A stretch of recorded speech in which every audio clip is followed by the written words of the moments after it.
pizza. Yeah, no. Like, we still have a few minutes until we can. I basically what I do before my start time is I just shoot the shit anyhow. So it's like this, I but with see. a person in the call. Awesome. What games have you been playing lately, other than Dark Ages, of course? Yeah, no, well, Dark Age is very fun. I've been playing through the Lies of P DLC whenever I get a free moment. That it's been very fun. Oh, cool. I plan on playing Splitgate 2 with some of my coworkers tomorrow. Oh, nice, dude. I played a little bit of Splitgate 2 with one of my FPS friends, but it's kind What of do you think? embarrassing because she's like way better than me in like those types of PvP games. So I What do you just think of the game basically though? she just carries me. Yeah, I've been playing the finals off and on since it came out. I really like the destruction. Yeah, the finals seems pretty good. I played like 10, 15 hours of it. It seems like okay, I guess. It's not like a I'm going to play this every day kind of game, but it's fun every once in a while if you just really want kind of like low stakes PvP. So I don't know, because the community has gotten kind of smaller over the past couple of years or so. Oh, Since it it's came out, yeah, there's a lot of sweats, so I get my ass kicked. I'm not gonna lie. yeah, no. I've been seeing it. It's still sitting at like around like 6K, 9K on Steam or something. Like that's pretty good for a returning player base. Like Yeah, no, it's not bad. It just goes to show the people who worked on the game really cared about it. They yeah. didn't just give it up when it didn't make their money back immediately. Yeah, it was made by ex Battlefield devs, right? From my understanding, yes. Hmm. I actually applied to what's the name of the company? Dice. Embark at one point. Yeah, Embark. No, not Dice, Embark, the company that made Finals. Oh, okay. I was thinking about didn't No, know if you were in asking for Sweden. Battlefield or the Finals company, but yeah. No, it's in Uppsala, Sweden, I believe, or one of those bigger cities. I actually, Malmo maybe. I remember getting interviewed for a Ubisoft position as well when they were working on the Division 2 You want to know for something crazy? Malmo, Sweden. I got an interview at Dice once. Oh, okay, cool. They needed a physics engineer to look over their code. I'm like, wait, I have a degree in physics. I know coding. I'm a big gaming nerd, and I got an interview. Got turned away, but eh, Oh man, I'm sorry to hear that. yeah, it's The games cool. industry is tumultuous right now, to say the least. Very tumultuous. Yeah, Very, very cutthroat. yeah, that was back when the YouTube days were very early on, and I didn't know if this would actually, be enough income to survive off of. So yeah, Is it? it is for me right now. Thanks, Dark Ages. That's funny.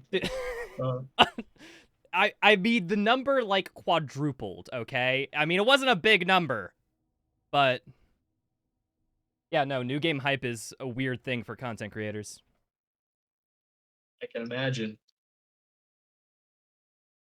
Oh, what's it? I remember my roommate, my brother-in-law, he knows that I do YouTube and stuff full time, and I remember when Dark Ages was well reviewed, he came up to me like when we were having dinner and said, like how's your stream and stuff looking with all that stuff? And I remember I just pulled out my phone, I showed him the graph, it's like, see where it starts increasing? Yeah, no, about all right. But it's been good. I have no idea. I'm just trying. I'm That's just some wondering. stuff. Does chat? Can you hear us? Cause like there's no activity for me, so I can't hear it. I think my bot's just dead. I might have to track chats manually. Huh. This is gonna suck. No, I totally get the content creation grind. I'm working on a personal project right now, and I have to divide my time up between work, my personal stuff, and then if I want to like advertise, right, by making like a devlog or whatever, I have to decide if making the game is more important than writing a video or something like that. Yeah, exactly. A lot of my current YouTube like videos are just kind of me in Unreal or whatever, just walking through what I've been working on. Really like low effort showcase type stuff. Yeah, I don't know. Like, content creation is my job, and I feel very much the same way of, like, I can always be spending my time doing something else that's, like, promoting myself or better. And No, then I I just disagree realized, for oh, you at least. sorry, Your content creation is great, man. Your videos are what are like is your whole personality. I loved your editing on the Kaiser campaign video, for example. dude, yeah, no, I saving it for this, but, like, that Kaiser campaign video is what launched my channel, basically. Like, for all intents and purposes, I had a dead channel until I released that video. It's a good video. I'm not gonna lie. I maybe watch it You're like you're a bit once every other biased. month. I don't know. I am extremely critical of my previous work. I imagine. Well, I think that's always a good mindset to have, is be critical of stuff you've done, because then you know you're improving if you can spot where previously you were bad. Fair enough. Fair enough, I guess. Kaiser campaign was just a kind of a creative outlet at first. I wasn't even sure that I was going to go into the games industry. It was just I really enjoyed seeing people play things that I worked on for a long time, and I realized, oh hey, maybe I should make a career out of it. Yeah, okay, so, like, did you, like, study video game stuff, or did you just, are you a self-taught learner? Oh, I'm entirely self-taught. Really? Okay, Yeah. like, how did you get started in self-teaching yourself? YouTube videos, man. Like watching an Indian guy, like everyone Unironically, else. yeah. Did you just look up a Unity tutorial? Unity, and then I realized that Unity wasn't my cup of tea because it required more C++, than I was comfortable with. So then I went to Unreal, uh, and Unreal, luckily, Blueprint is super accessible, even for people who don't code that much. So Unreal is my preferred engine right now. I really enjoyed working with Tech 8. It really is a cutting edge engine for like what it's made to do. Oh, so, okay, sorry, I just don't know crap about engines. What is id Tech meant to do? Tech is made to create fast-paced first-person shooter games. I mean, that's what it's like. Oh, That's okay, what it's that for just right that now. it? Was that? Well, it's kind of a ship of Theseus, where you Hmm. know parts of Carmack's code, I guess, still live in there somewhere, but it's like so much of it has been swapped out and redone to suit the needs of the project. So, like when Hugo says purpose-made engine, I mean, he means it. He has like we have engine programmers that only make stuff for id Software games. Like we don't run off of a fork of Unreal or anything like that. It's an entirely in-house engine. And Machine Games uses it, but like it's not something that's licensed out anymore, like how it was with what's the game Prey? You know that one that Civi covered, not the Arcane one.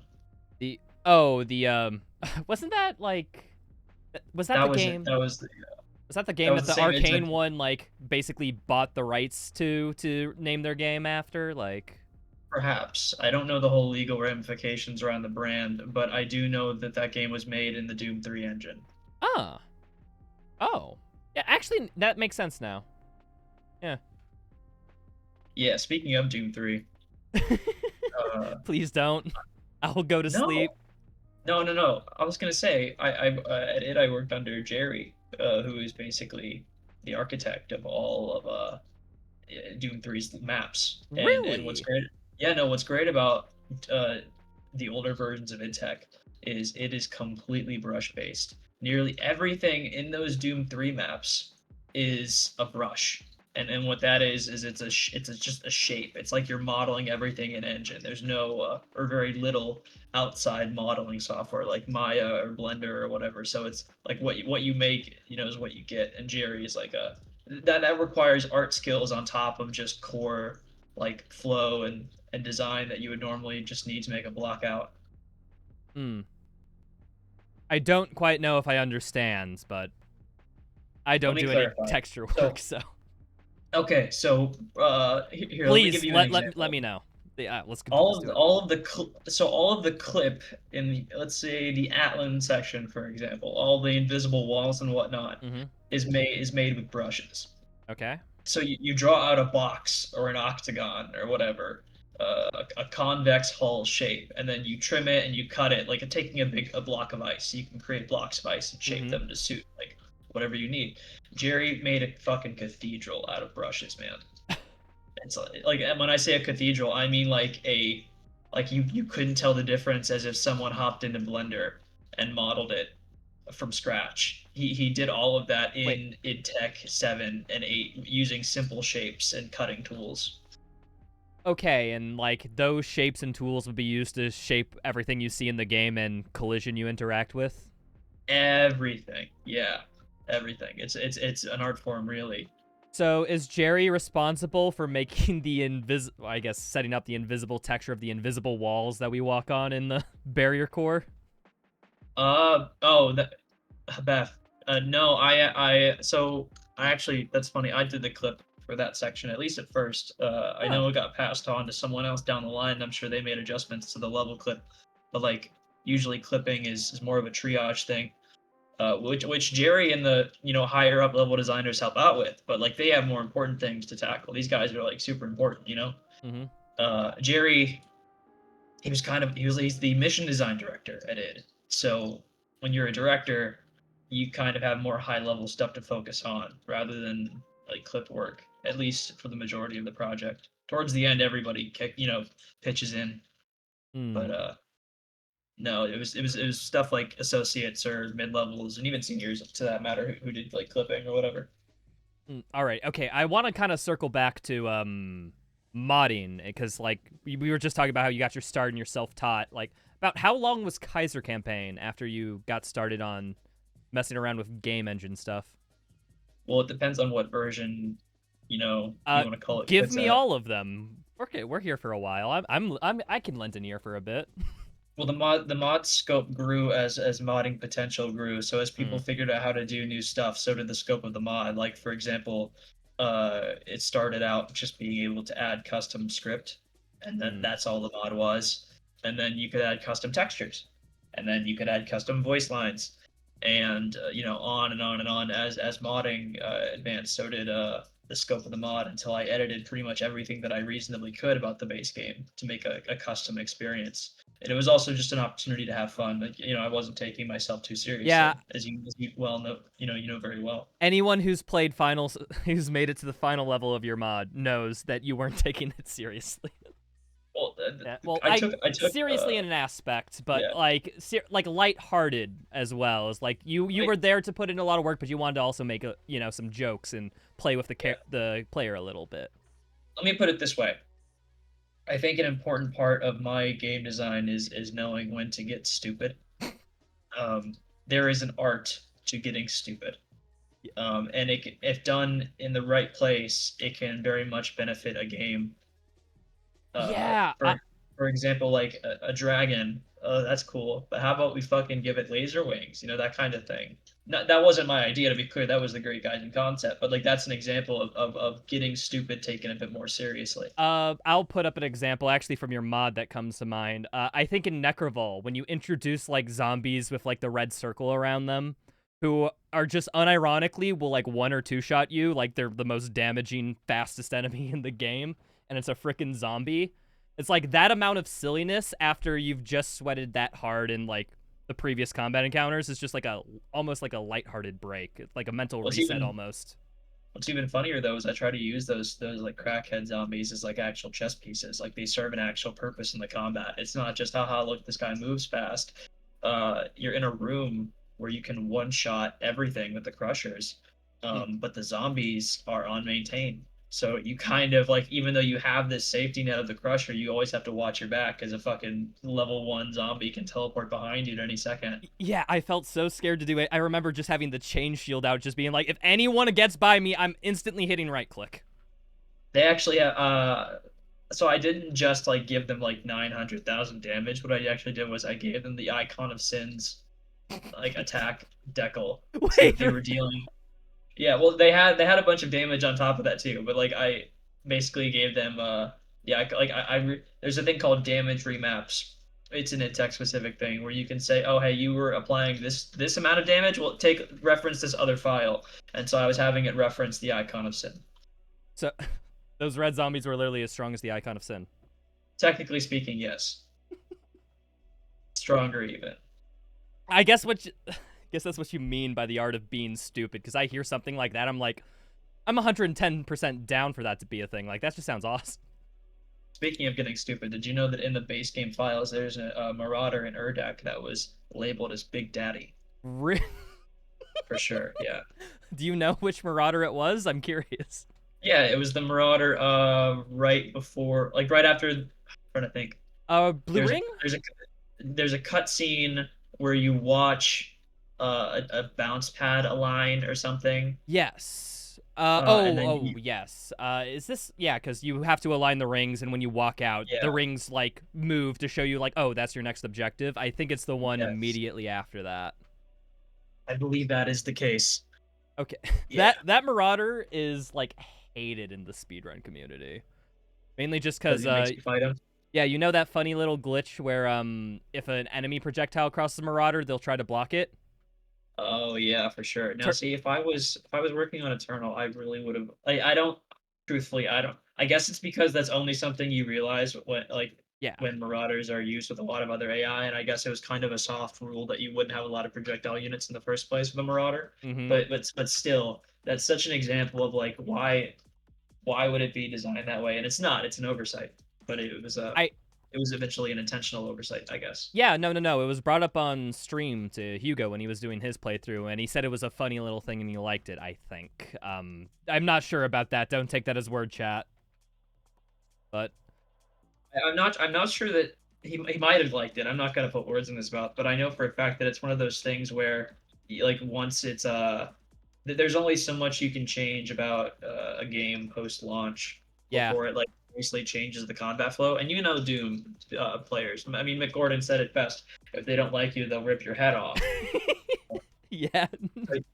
I think they're being very, or they still are, but they were at the time being very intentional with their changes. You can see that with the precision bolt change, and then the revert of that. Yeah. I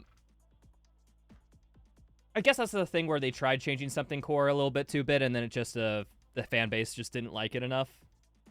Yeah, I guess they it's just like they're trying to avoid situations like that, I think. absolutely, or like knock-on effects.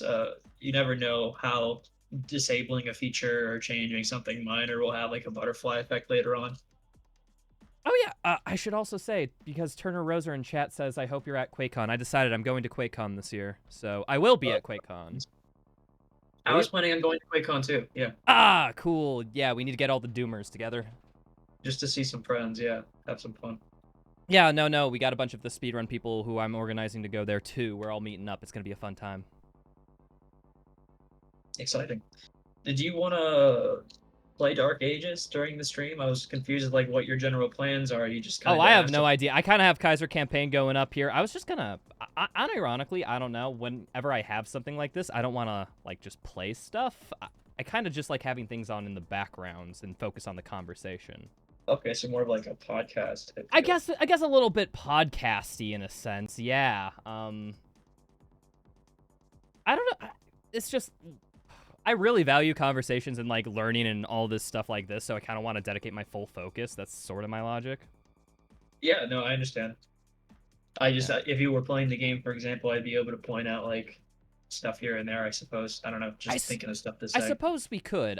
You have the stream open on your side, right? Uh, yes, but also, I can always mute the stream so that yeah, Yeah, I'll do that. if you just want to mute the stream and keep it up so that you know, you can visually see what's going on. For sure. Here, I'll just put on some background gameplay then, and maybe we can just talk about sections as they come up. I can talk about Kaiser campaign though. I think while Oh you're yeah. doing that, here's something funny. I was actually still working on Act 3 after I got hired.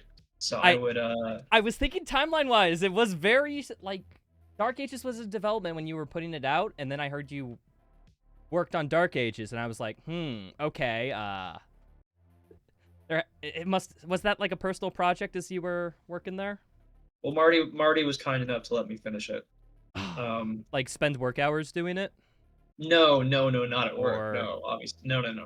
uh, This was an at home thing.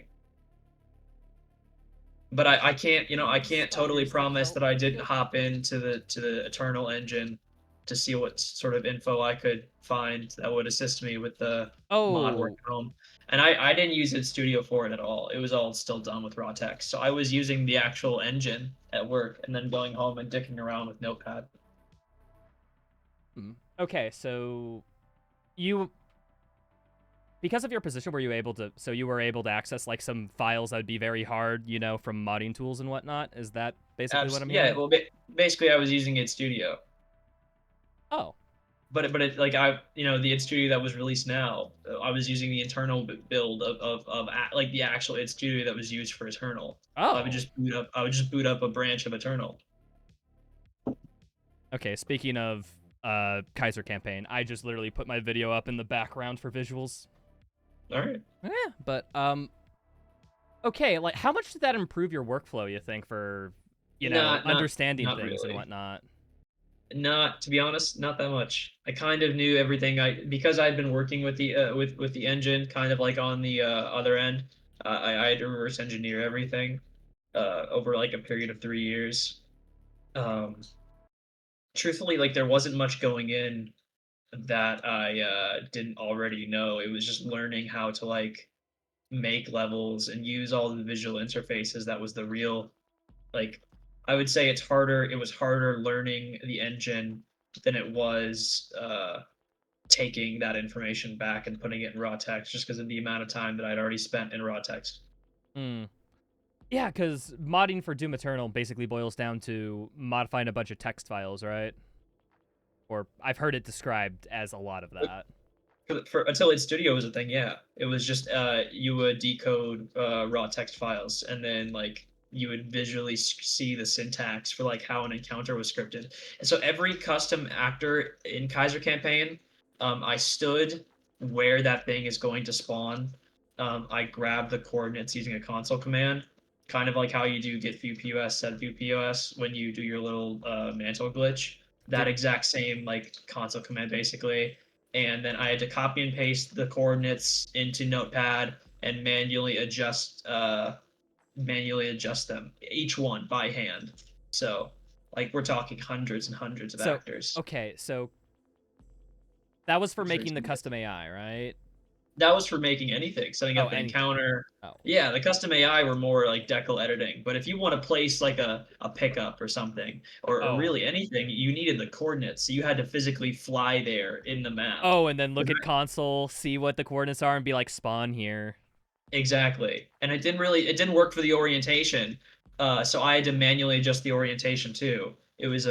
That was by far the stuff that took the most time. Is Hmm. I don't know if you played any other custom Doom Eternal mods, but there was this guy called Delta. He's cool. He made Yep. a master campaign. You'll see in his maps that a lot of his AI spawn like 5 feet above the ground, and that's because that's the default camera height. So when you get the position, it spits out something that's a bit above the ground. And so in order to get my guys to spawn on the ground just for that level of polish, I had to manually adjust every single one.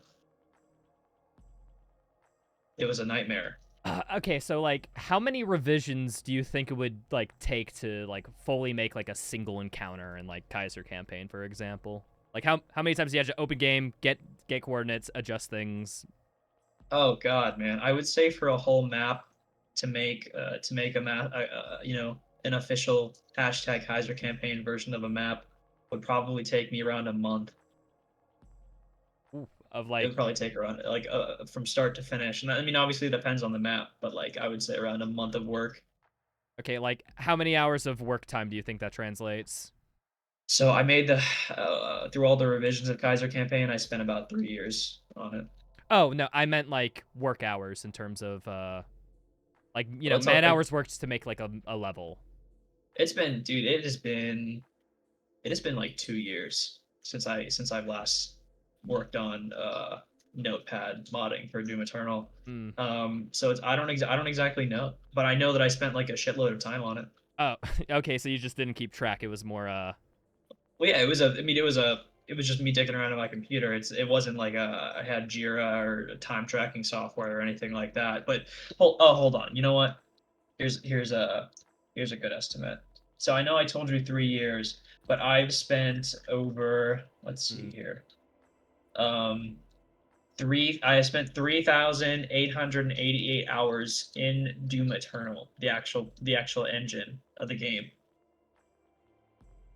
And like Doom Eternal was almost always launched when I was working Hmm. on the mod. So there's a rough estimate for you of how long it takes to make a Kaiser campaign, at least with raw text, that is. Well, okay, I guess I'm just curious. Like, so it seems like that Doom Eternal modding is like a big step up from, I guess, just sticking around with game engine stuff. Like, I was curious, what were your previous projects before Kaiser campaign? So I had a Nexus mods page where I would make Skyrim mods. I I actually know a lot of people who got into modding slash coding and whatnot just to make mods in Skyrim. Yeah, yeah. Well, I mean, even before that, like I have been making stuff for video games that I've wanted to improve. Like I would always identify stuff that I thought was cool and wanted to fix. Earliest that I could ever remember was like hacking my DS, with Action Replay. Oh shit! You just brought a memory back. I did the exact same thing. Yeah, it goes back, man. I used to hack And Pokemon Diamond and Pearl. I remember it vividly. it was platinum for me, but yeah, same thing. Hmm. But so exactly, it goes like way back. And then I made stuff for Minecraft, so a bit of Java, but that it was nothing I ever released publicly because it was like some shitter 12-year-olds like Minecraft mod. Like getting the Aether working and that kind of stuff was huge for me. Oh yeah. Yeah. Oh, also, I hope you don't mind, but if I see a good question from chat, cool if I just interrupt and ask it. I know we'll be all over the place, but Absolutely. figure it'd be cool. Have Voltage Hunter who wants to know what's your favorite encounter for Kaiser campaign. Kaiser campaign? I thought I saw a question about Dark Oh, Ages. they said and Dark Ages, so it's both of them. So Oh, we're starting with okay. Kaiser campaign. You could take it in any No, no, order for you no, no, for want. sure. Yeah, no, no. Okay, I thought I only read Dark Ages. I'm glad he's asking about Kaiser campaign. My favorite level to set up in Kaiser campaign was Final Sin, because I Mm-hmm. was doing this thing of quote unquote demonic corruption, and it was a bit of added funny lore to give the mod some separation other than just Doom Eternal but hard. Whereas as you went on in the campaign, things would just get weirder and weirder. Yeah. And so, as you said in your video, Kaiser campaign was just a mixture of this demonic corruption or memes and chaotic encounters. And that was exactly what I was going for. I wanted you to either be laughing or crying. So, Final Sin by far, like I stuck a giant ass through the side of a building because And like then that's filled it with yellow fog. Yeah. yeah, that shit was fucking hilarious. Oh my god, I remember I was in the Doom Discord and someone posted a screenshot from like one of my teasers or the mod had already released or whatever, and they saw the icon of Zen S and they're like, ew, oh my god, gross. But it's like, dude, you're playing a game where blood is like coated and everything. Yeah. So like are we beyond poo poo shit parts? Is that really, Like seriously, there can't be at least a little bit of toilet humor. Like, is that where we draw the line, or are we that? No one is above poo poo shit farts. My boss at it had like a picture of like Vegeta shitting. No, or no, it was like Goku going Super Saiyan on the toilet. That's what it was. you know what? I can't. That's just hilarious. Yeah, well, I mean, you gotta be a little bit crazy Okay. to enjoy If making video games, I Yeah, guess. if you think okay, but I guess they were thinking of like individual encounters, like Oh shit, sorry. arenas. Okay, fair No, no, no, enough, no. fair enough, Favorite fair level enough. is also good. That I was totally fine to hear that, but Okay, okay. Let me think. Uh, I don't know. Ah, dude, this is so hard because Final Sin was just a bunch of memes, so it's like it's hard to pick any single one from that. Uh, I, you know what? I'm gonna say. You know what I'm gonna say? I'm gonna say the first couple of encounters at the start of Final Sin, because I wanted to start off serious, like mm-hmm. so it is a weave of like 5 or 6 different encounters as you kind of explore that enter like office area that wraps you around. And so I was just like doing monster closets and like prowlers and stuff and maker drones behind every corner in the vents, and all of that like took so long to get the triggers lined up just right. I put a lot of work into that to like show that it was about serious like master level content and not just the jokes. Yeah, I remember specifically, like, I died just due to this stupid mistake at the first encounter in Final Sin. I was just like, I'm not upset. I really liked that encounter. I'm fine to go back in. And then you're just hit with the whiplash of marauders on a zombie. Like, Yeah, yeah. I love the escalation bosses too. mm. The Dark Lord and Gladiator was really fun to do. Oh yeah. I guess you also, when the boss fights, for specifically that one, I remember you also put in like an easy version as well as like the quote unquote hard version. Did you think Yeah. that it was getting a bit too much if you just let it, face two bosses at the same time, or? No, I set a precedent early on where escalation bosses were always like Kaiser campaign from the start was about like kind of breaking rules, and in games generally speaking you have to settle on one definitive experience. You can't give the player options. You Mm. can't say, hey, do you want to fight a harder version of this boss? So the mod wasn't just about kicking you in the balls, it was about just giving you more options on how you wanted to play the game at a higher level.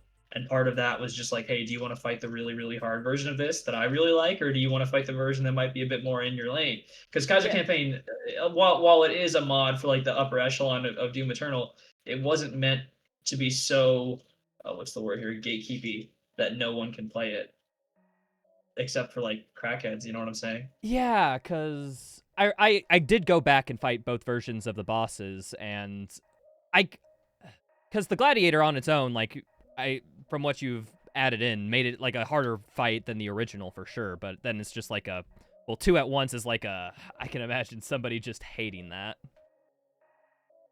Maybe just because Luckily though, I edited stuff like removing the CC from the Dark Lord so that you couldn't like his shield bash would stun lock you and you just fucking die. yeah, now that you mention, I notice it because I am the world record holder in Dark Lord times 20 speedrun, where you play the Dark Lord What? boss fight 20 times in a row. Oh, times 20. I thought you meant like at times 20 game speed or something like that. 20 Dark Lords, all in the same arena. Oh, Stun lock okay. it. I'm just seeing your stream that you on top of the roof with like the 50 tentacles. That's also one of my favorite Oh yeah, encounters is I the guess one of my other favorite counters in Final Sin is the purple goo escalation like encounter thing with oh the the Gumek. yeah, this one right here. This is Yeah, so so it was this a is both bug. It was a silly and bug that he serious was at the same putting out time, which is white goo. Yeah. yes. The goo on the ground is supposed to be purple, but it's white due to a bug. That was not a sex joke. That was just the game not working. That was a custom AI made by my friend Toyota. Mm. The Mank that is. He did like texturing for it and stuff, and I'm like, I gotta get this in as like a joke.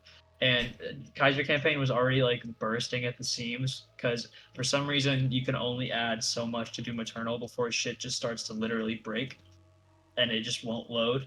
And the Mank was like reaching that upper echelon of the sheer number of files that I could add. So that's why like some of his textures were glitching out and stuff. Ah, okay. I'm just as we're rewatching this section of the video, I'm just realizing when you said like you want the seriousness, but you also want the silliness, and it's just like that purple goo encounter. I think it just encapsulates both of them at the same time because Yeah, it's or a the coins thing, yeah.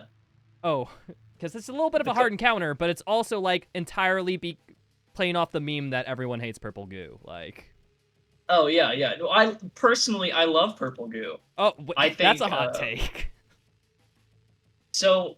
I don't. What I don't like it in is in the Exaltia sections where you have no choice but to walk through it.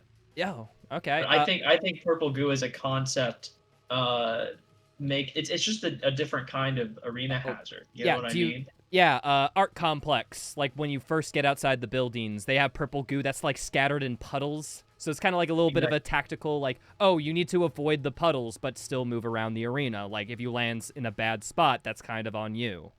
And Uh, again, like I added a switch to our complex even then to say you can turn off the purple goo. And I think in I'm like 90% sure in in Exaltia, I turned the goo off in those like locked in Yes, you segments. did. I remember because I was moving at a normal speed and then I jumped randomly and I was like, oh.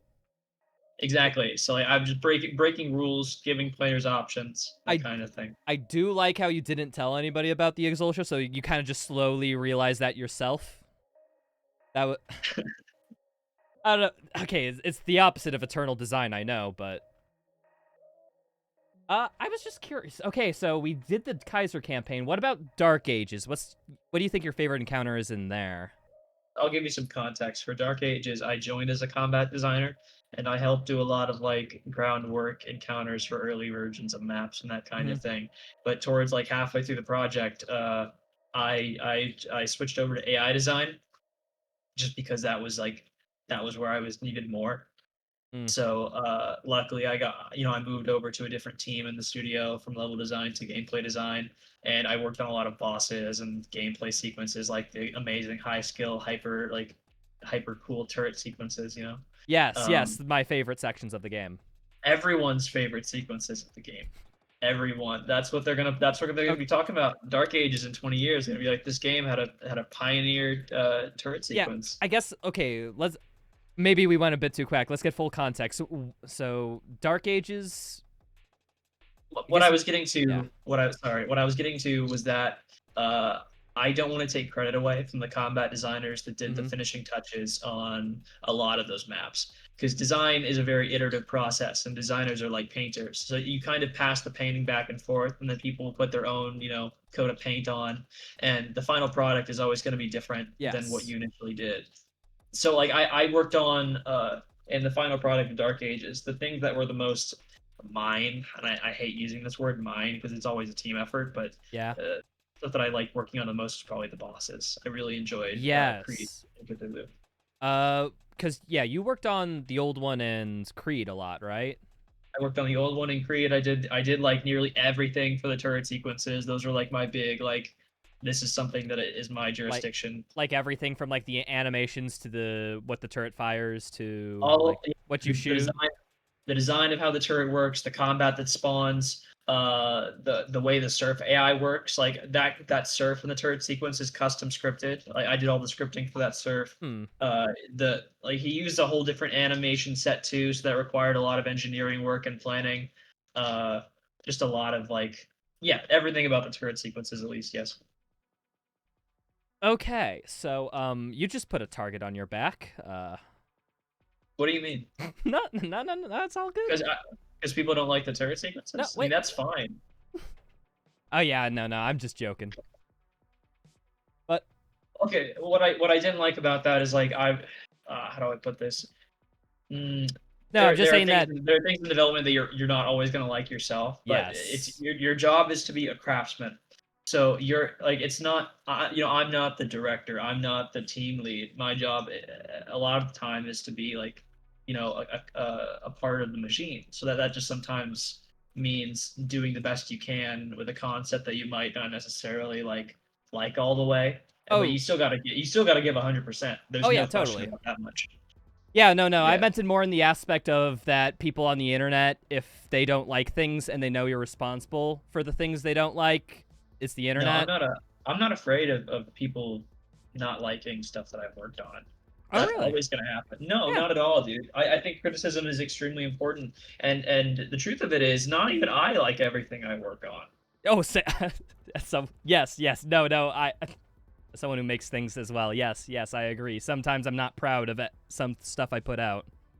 The turret sequences could have been more inventive. Yeah. No, they could have, dude. With an unlimited budget, I could have made a whole game out of the turret sequences. It's just like you got to do with game commercial design is about making do with the resources you have and the ideas that you can get in. It's a lot of synchronization between multiple different teams and the director and whatnot. So, Yeah. do I think they could have been improved? Absolutely, for sure. And do I know what I would have done? Yes. But can I say? Not really. Yeah, I mean, at the end of the day, it's like, especially when you have something like a huge team like id Software, it's just like this is just how it's designed and it needs to be made this way because of Right. they've accounted for like budgetary constraints and everything. Like, Yeah, egos run high, and there's a lot of like mm-hmm. effort put in on all sides. So just coordinating is extremely important. Yeah. Anyway, yeah, I loved working on Creed Maker. Creed So was my probably favorite fight in the game. I would, unironically, I say it's my favorite fight too. Like, I love Creed Maker. It's my favorite boss fight in the game. Uh, I guess I worked very closely with my friends Tim Herman and Taylor Ophil from technically Ada Design and from AI engineering. They were like we were the three main pillars of getting that fight working. okay. So that fight is very different from a lot of the other fights in Dark Ages because I think that's the one that goes closest to the bullet hell nature of the game. I can elaborate on that. Yeah, no. If you want to take it away, please. It's in my portfolio. Basically, Creed as an AI is a first for it. He For Dark Ages they use a lot more of what's called logic, which Mm, is kind of like Unreal Blueprint scripting, visual scripting. In the past, everything was done in the map. It wasn't done through like a scripting menu. But now for Dark Ages, a lot of it is. Um, and for example, a lot of the dragon AI, the AI you fight against the dragon, are like logic based. And mm, the Calibos and the Q in Doom Eternal are logic based. There, anytime you're fighting an AI that's not necessarily like super smart, if that makes any sense. As in, like, it doesn't have a lot of in-depth and reactive pain systems or gore or whatnot. It usually runs through logic for the simplicity. Creed is a mix of everything that makes logic great and everything that makes AI great. So he has full access to all of the AI systems. That's pain, that's their traversal, that's their state machine. That's what engineering is needed for. Even though I did a lot of engineering work myself, he needed custom coded behavior that I couldn't do. That was the point of engineering, is they would code behavior that I would then try to implement. Uh, and then technically Ada Design would set up like the logic engineering end. So Creed is a blend of logic scripting and AI behavior that way he can summon all these different kinds of attacks like meteor storms and hazard orbs, and then he can fire off multitudes of projectiles in unique shapes. That's something that I think was actually iterated on more uh, with Azric and the Witch. I think they also use some logic based stuff. yeah. Because I will say from the player experience of Creed, it's like he has like 6, 7-ish attack moves, and then it's just like it almost seems random, or I guess maybe it's actually I don't know if you could tell me, are his attacks like random order, or are they all deterministic? A state machine is inherently deterministic. Uh, The hard part is getting it to feel random. uh So all of like what you don't want to do is to have like a carousel of attacks where he reliably does one after another over and over again, because then you learn the fight near immediately. mm-hmm. Um, so phase one was a mixture of teaching you these different like uh, puzzles that he would throw out. Like for example, those orbs that he shoots, you can't just circle strafe around them because they seek towards you. Whereas his rapid fire projectiles, you need to circle strafe around them because he shoots so fast. I'm teaching you all these different puzzle pieces, and then in phase two, we blend multiple of those pieces together to create kind of like a sentence on the AI's end. uh What did you? What was your? Did I answer your question? oh no, well we were still technically on your favorite encounter when it comes to, well, I guess if you're asking a parent what's their favorite child, like it'd be kind of hard to choose a little bit. Uh, but I imagine like Creed Maker being at the end, like you know, the beginning of the ending boss rush, basically. Yeah, yeah. Yeah, it's just like everything is kind of working up towards like the Creed Maker and the boss fight. So I imagine that's a factor on why it stands out. I don't know. That's an Ah, interesting way of putting it because yeah, I played him a lot in just like box maps and stuff. So yeah, it was never actually in the context of playing through the entire game first. yeah. I guess box maps and all that. Okay, so I guess let's move on to Dark Ages as like a final product. Like, okay, casual experience. What is like the casual experience like for a game you worked on? Just curious. Define casual experience. Like, is do you after the game is released or when it's near 1.0 and you have like the EXE back, like do you play through it like quote unquote like from start to end, like trying to how to put it, Uh, imitate like how a casual would play it, or is it just you work on a section so many times it's kind of like how to put it, you kind of get sick of it a little? Like, they're I'm wondering where milestones. on the spectrum it They're sits. they're there are milestones in development, and I don't want to get too in depth I about the development imagine. cycle of Dark Ages, especially like how that pertains to my career or whatnot. But Yeah. what I can say is that you just play the game a lot, You. and Yeah. when you're done, I think what a lot of people do is they just kind of want to put that down because they've been playing it every day for who knows how long, years. Like so, it's kind like it's like how do I put this? Let's say you're making burgers, right? Mm-hmm. You make burgers every day for 3 years.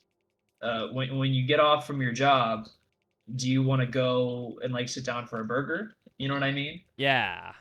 I completely get that because as like as like when I stream Doom a lot, like like when release came around and I was streaming like every day a week.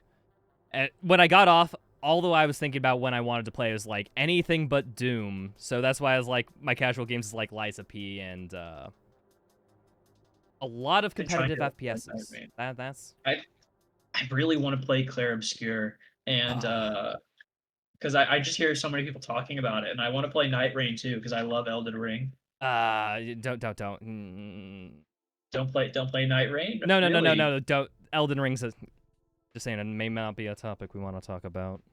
Oh, listen. Everyone has differing opinions on what games they like and don't like. I know you don't like Elden Ring, and that's okay. Not everyone has to like the same things. Like I get how toxic gamers can be, but you're talking to a developer, Oh so yeah. like I mean, you don't have to worry about me like frothing at the mouth if you don't like a game that I like or anything. I think that's on me. Sorry, I was trying to make that more jokey than it actually sounded. Oh, I see. I don't know. I was unsure if you were worried that I was gonna like have some sort of negative reaction to you No, not liking something that I did. I don't know. sorry, dude. I'm doing a playful amount of trolling. If that Well, helps you put it into terms. Batman is my favorite superhero, and if you don't like Batman, we're gonna fight about it. Yeah, no, Superman's my favorite Marvel hero too. That's funny. Oh. Quick question. What's your favorite game? Period. That's such a hard question. Okay, so If you I gun to always your like head a and you had to answer, what would be a contender? Team Fortress 2. Team Fortress 2 would probably be the Ah, first thing that comes good out one. Good one. Okay, why? because it's like I actually have more hours in Team Fortress 2 than I do Doom Eternal, despite the fact that I was working in Doom Eternal for years on modding. That just goes to show how much time like I spent in it. I believe Team Fortress 2 is an exact example of the type of game that I want to make. It is a game that knows what it wants to be, Hmm. although clearly Valve goes through intense iteration. But I have a Oh, massive amount of respect for a massive amount of respect for Valve, especially the team that made the Orange Box. But like it's a game that knows what it wants to be. It's a game that doesn't take itself too seriously, but still goes full effort on the yeah. gameplay Have mechanics. you ever looked at the dev commentary sections of TF2? Oh, absolutely. I've listened to Yeah. all of them. Yeah, I had to do that recently for a video I got coming out, and they are. You can just tell the amount of effort that goes into the level design of just for like Team Fortress 2 has this like internal sense of logic of you're actually fighting here on like a mining site or something. So how would a mining site be structured in a way that makes sense with a quarry? And it's like they're Okay, working on both great. cylinders of, yeah, we know this is a cartoony game, it's not too realistic, but also at the same time, like, they're fighting at a mining quarry. How would it actually be structured, and what purpose would it serve on a gameplay as well as like a world building sort of aspect? That's something I always appreciate about TF2. So it's just so timeless when you Yeah. know how to do a good art style and you know how to make things pretty with the tools at your disposal. You don't need like RTX. You don't need like ray traced like ball physics or anything like that. You just need like some special shiny textures like TF2 does for lanterns and whatever, and you're good. Hmm. I think it's really beautiful how they managed to capture such a great atmosphere in that game with what little tools they had. Oh, sorry, here's just a good question I see. Are there some media, like films or TV series, that somehow inspire you in your game design? Because you are working Uh, on a personal project, right? For a game right every, now? everything, everything. Everything. Yeah. No, So like, when you're as a designer, and I'm not just talking about video games, you kind of take in all media, and you kind of try to extract whatever you can from it in terms of how you can like take those ideas and here's something funny. Uh, I love Italian mafia movies and shows. I love The Sopranos. I love The Godfather. I love Goodfellas. Goodfellas is probably one of my favorite movies of all time. So I'm rewatching Goodfellas like a couple weeks ago, and there's this character. Uh, it's so stupid. There's a character in Goodfellas called Jimmy Two Times or Johnny Two Times or something, and his one joke, and he exists for one line in the movie, is that he repeats everything twice. So he'll like say, I'm gonna go get the drinks," or something like that. And I'm like, oh, I should do a boss where all of his attacks happen like twice, one after another. And then I think to myself, like, dude, that's just fucking Gale from Dark Souls 3. It's like it's not like a new idea. I didn't watch the Goodfellas and come up with like some brand new attack that's never been done before. But it's just you'd be surprised what kind of media actually inspires you. yeah. No, I think it's probably something like misattributed to Abraham Lincoln or something, but it's like when you're creative, you just take inspiration from everything that you know. Like me, for example, like a lot of my structure of YouTube videos is structured by the people I watch. Like, Yeah. the good one. You know what? I should while we're talking, go ahead and keep talking. I'm gonna send you some pictures of since we're talking about personal projects. I'll grab you some pictures of Shadow Badger, and you can pop those on screen later on when I send them Oh, over. yeah. When we talk more in detail, we can show some. If you Yeah. want to, yeah, we could No, see some. absolutely, absolutely. Yeah. Um, because I know a big inspiration for me and my YouTube channel. I talk about this in some of my creator commentaries. Martin Cianito Pants, which is that green frog dude. I take the structure of his videos where it's like the idea of the challenge of you introduce a concept of the title or the video, and then you go into a mixture of commentating, like what's going on, while having some highlights to break up some of the pacing. I really liked that. It's just he goes so ham on the editing, it's something I can't feasibly do because my skills just aren't there yet. What's the name of the channel? Oh, Martin Cianito Pants. Here, I can link it Mark in the. Martin. Please do. He does well. He does everything from challenge runs and speed runs to commentating it to Oh wait, why did it pop up his Twitch channel over his YouTube when I googled it? Okay.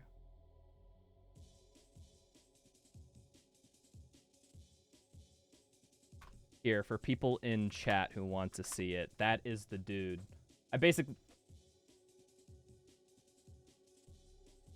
the one I'm thinking of a video he does is like when he plays through the hardest campaign on the depths, or when he does he has a couple of videos about speedrunning Just Cause 3 for whatever reason came across my feed and I was just like, I'm a speedrunner, what the heck is this guy doing?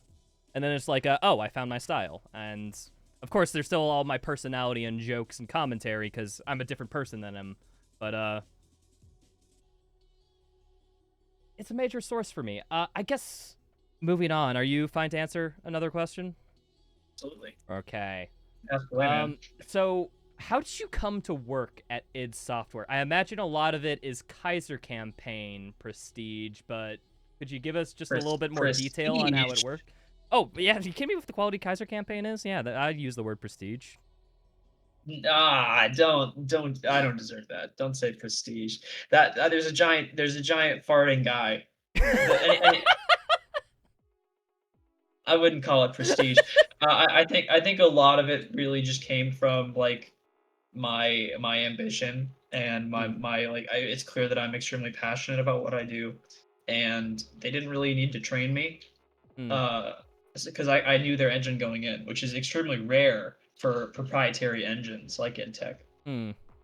Is that So I think you knew I the don't think engine they. from? Oh, did you know the Yeah. engine from Kaiser campaign work? Yeah, no, Yeah. exactly. I don't think anybody came in, saw the farting ass, and is like, we gotta hire this guy. In Oh, fact, I don't think many people played them on at all, but that's fine. I think it's just like, the impression that I gave off in my initial interviews, and what helped a lot is Oh, so did you just like send in an application and like through the official channels? Nothing too special? well, initially, believe it or not, they actually turned me down.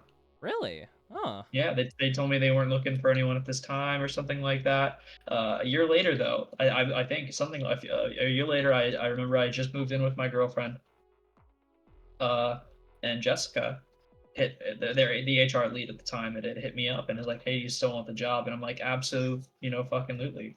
Hmm. Oh, So yeah, we dropped everything.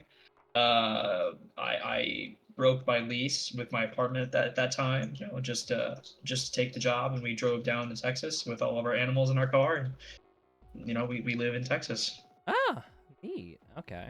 Uh, yeah, I guess this is as simple as that. Yeah, I mean, but anyway, Yeah. uh, let me see. There are some pretty good questions here. Oh, yeah. I have been just kind of taking my eye on chat and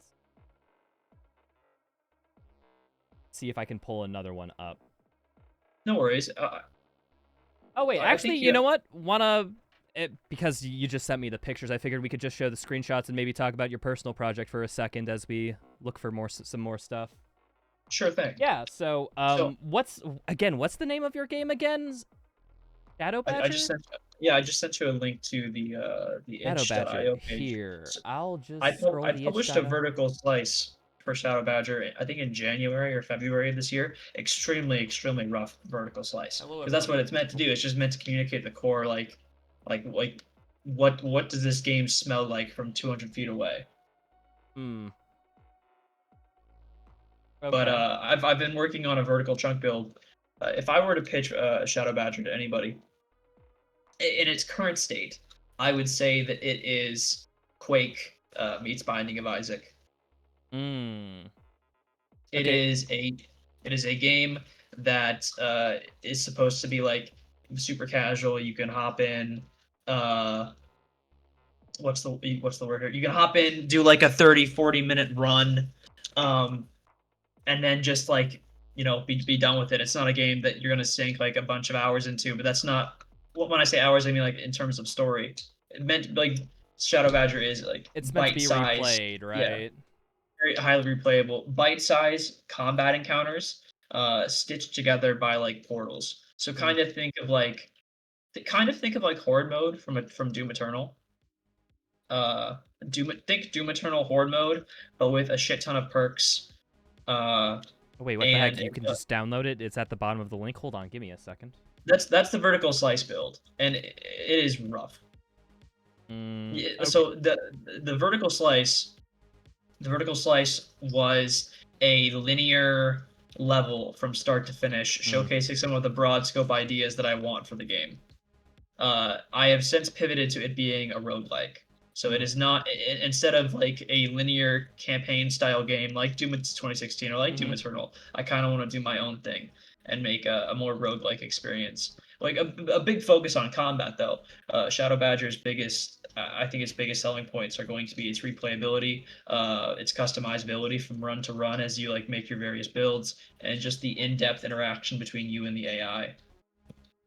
Yeah, cause okay, when it comes to roguelikes, like I unequivocally just think Binding of Isaac is just can't be topped. Mainly That's just the thing, cause you can't top Binding of Isaac, but you yeah. can try to make something different. Yeah, exactly. You know, And the reason why I don't think Binding of Isaac can never be dethroned is because all of the items and stuff do a unique spin on the game that interact with literally every other item. So it's like if you get quad tiers, for example, in Binding of Isaac, you get and then you get Mother's Knife. Suddenly you're firing 4 knives. for sure. That's where this game starts to like. That's where it's Quake meets Binding of Isaac. So Mm-hmm. for example, in Shadow Badger, in my current build, the vertical chunk build that I'm working on, I have about 9 weapons. You only get 3 per run, and Mm, you'll get weapon drops. So you'll get the option to swap which gun you have, uh, but you'll lose all the perks you get for that gun.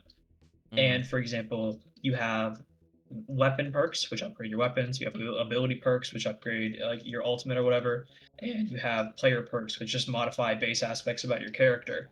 And you can customize all three of these run to run to just kind of change how you play. Mm. So So, for yeah, for example, like go ahead. oh, I was just gonna say, the perks, like, I guess I'm trying to get at, I want to get at, like, what's like the scope of your modifications and the roguelike elements, and Let me send you a picture. While I'm grabbing you, for example, I have about 100 perks made so far for Shadow Badger. And I am doing this. I am doing something on the level of Binding Isaac where they have synergies.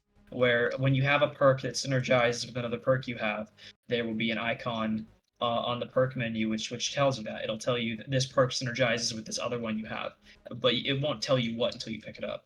mm. Oh, so it's like you kind of gotta know what the item is and what it does before. You can, or just the fun of it is like Mm. just finding out. Yeah, I think just picking it up and see what it does. Like, okay, I know what it does now. No, got that little in my back pocket for all my future runs. for sure. Yeah. Mm. Okay, you said you were making just regular enemy encounters. I think you saw about boss fights as well in this game. Did you download the I did vertical slice? download it, actually. Hold on, wait, maybe... Can I... Hold on, let It's me just Unreal. It's just Unreal 5. It'll just launch. Yeah, let me unpack this, and hold on. We can see live gameplay. And that's for again that slice build is like months and months ago. So I have made huge strides. Like for example, that version of the game didn't have perks. It didn't have like more than 3 weapons. It all the AI in that vertical slice build don't exist anymore. They were all very rough, like whispers of what I actually want to do. Mm. So this is like you just trying to nail core gameplay and, like, Yeah, I guess the vertical feel, sort slice. of? Exactly. Yeah. In game development, generally you have a vertical slice, which is like I don't know, 12th of what you want your final product to be, and then a vertical chunk is more like a sixth, or even in some cases a third, and then you get to alpha and beta, which are like content complete thresholds. Windows is telling me that this is a virus. Absolutely. If you launch Shadow Badger, I will hack into your mainframe using the power of Unreal 5. Okay, I just No, hit the seriously boot though, button. they Let's... wouldn't they wouldn't let it get on itch if it was a virus. Yeah. Oh.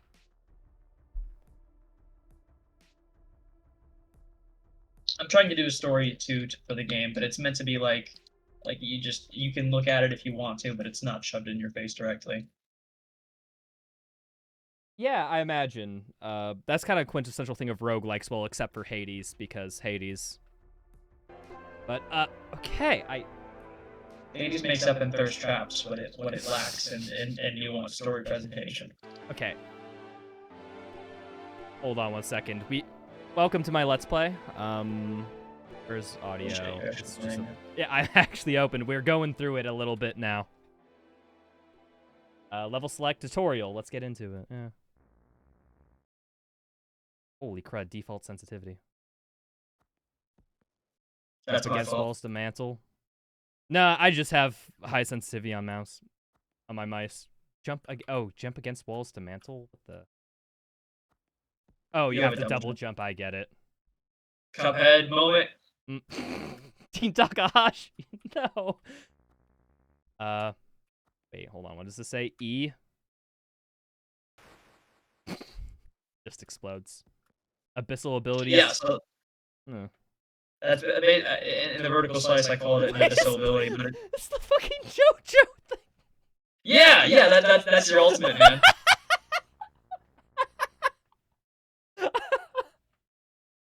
I'm sorry, what? No, I've got an actual animation for it now. That was just me dicking around in Blender with 6 duplicated models, but I actually have a friend of mine who has animated like an actual stand rush in my vertical chunk build. So it's like it's an actual thing. It's not just like that's the point of the vertical slice, is to like give you a whiff of what it could be like. You are But yeah, like oh, that's funny. but yeah, you're going to have a ton of different ultimates which you build up by absorbing enemies. So think like kind of like how Blood Punch charges after glory kills, sort of thing. Or I guess Yeah, exactly. Yeah, except it's just more general of like you need like X amount of kills and then you get access to it or something. Each enemy gives you a specific amount of hunger. Ah, and tougher enemies give more, weaker enemies give less, Exactly. and stuff like Yeah, that. I'm pulling a lot for like I have fodder heavy and super heavy enemies. I'm like ripping a lot of what I know. So it's like I'm not trying to reinvent the wheel here with like enemy classes, for example. Like bigger Yeah. enemies give give more stuff. Oh, they're saying my voice is doubled. Oh, your voice. Oh, I see the issue. Oh, my bad. I had to put it on audio so people could hear the game, and yeah. So okay, you should be good now. Cool. Thanks guys for letting them know. Yeah, no, thanks. That saves VOD quality. It's very much appreciated. So all just a basic jet. Is there like any? I guess like, is there a lot of sound in this build or not? Just curious. Sound was not my there. There is sound, but it's not like Hmm. it's it's not really the point of the demo. The Yeah, sound I does figured. exist, but it's not like entirely Oh yeah, necessary. I was just one. Sorry, my bad. I was just wondering if it would get uncomfortably quiet, but No, I guess I'm sure we can fill in the silence with my babbling. for sure. Okay, so I'm already forgetting how to play this game. Oh, it's E. Okay. That's the bind. Oh, Yeah, and so it's also an interact. Gotcha. absorb is a multi-interact button, so you can use it. For example, in my vertical chunk build, you can use a perk to make it a vacuum, which will suck up corpse bits for health. Hmm. You can use it to summon a shield, which I know, but you can use it to summon a shield. You can use it to absorb enemies from It range. just absorbed a Yeah, course. Nice. exactly. Absorb is a multi-function ability, which will do a bunch of different things. Oh, and it like it's the use of glory kill too, sort of thing. Exactly. Yeah. No synced animations because obviously I don't have the budget for that. But like you use it to kill weakened AI and it gives you Hmm. hunger. Ah, I start to see the loop now. Okay, well. So those believe it or not, all of these models, all these AI models were fucking AI generated, and then I rigged them in Blender, myself. So Hmm. and I did all their animations and everything. So I had to learn Blender from scratch. But to be clear, I'm not going to be using any AI in the final product. You That's you just did this to get something quick out for a demo purpose. Exactly, Yeah. exactly. And even then, like here, take if you take a look at the DMs, you'll see that I have actual models now. I have like a whole team that I'm working Okay. with. Ah, okay. Oh yeah. I okay. I just have an issue of I can't show them on Discord with my setup, but Oh, that sucks. But anyway, I sent you some pictures too. That's maybe like half of my perk list so far. oh, And each perk has like an internal name, an actual name that I'm going to be displaying to the player, and then like a description of what it does. So as you can see, there's like a bunch of different ways that the gameplay can change for each. There's player perks, there's weapon perks, and whatnot. It's a shame you can't show it. yeah. Hold on. Wait, I might be able to. Okay, I figured out a workaround. Killer. Okay, I I would love to must. show off some of the concept art. I'm working with a really great friend of mine. His name is Vanquish, and he is like the lead artist for the Oh. game. As in, he makes textures and he makes enemy concepts. Once I give like broad stroke ideas on what I want to do, Hmm. he's great. Okay, so how many people are working on this game in total? The core team is about 3 people, but then there's some supplemental people to help out with models and stuff. Because like I'm a designer, not really an artist. Mm-hmm. So And it's me. Go ahead. oh, I was just wondering, like, what's this little bumblebee robots thing? Oh, all of the enemies in the game are either bees or subjugated races by Hmm. a race of technologically advanced bees. Um, Oh, so basically, there's think like a fascistic race, hive mind of insects that have taken over the world. like the Halo Covenant almost sort of thing, but Yeah, basically exactly. Yeah, I can send you a concept for like the queen, and for example, like I have an AI that I'm calling the Tormentula. His in-depth name was like the Executioner, and he's hmm. basically like this big guy wielding an axe. And he's gonna be a spider though, so he's a spider that's been subjugated by bees or whatever. So like bug Nazis or whatever. I don't know. Space fascists. Yeah, like Gotta it protect Super Earth or something. Warhammery or whatever. Like I mean, it's a common trope, I guess, for a little bit for a reason of it. You can do a lot. It's how to put it. It's just a very quick way to set up the enemy while also having like a diverse range of cast in order to fight. For sure. Like the enemies can be anywhere from like okay, so the basic story of Shadow Badger is you are a the basically you know how like there's a trope of Nazis getting into the occult. The Yeah. bees are a technologically advanced race of insects. So they like think techno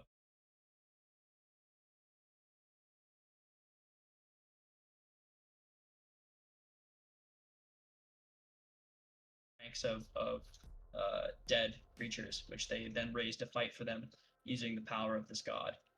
And this god has been, I don't know, friendly with them for however long.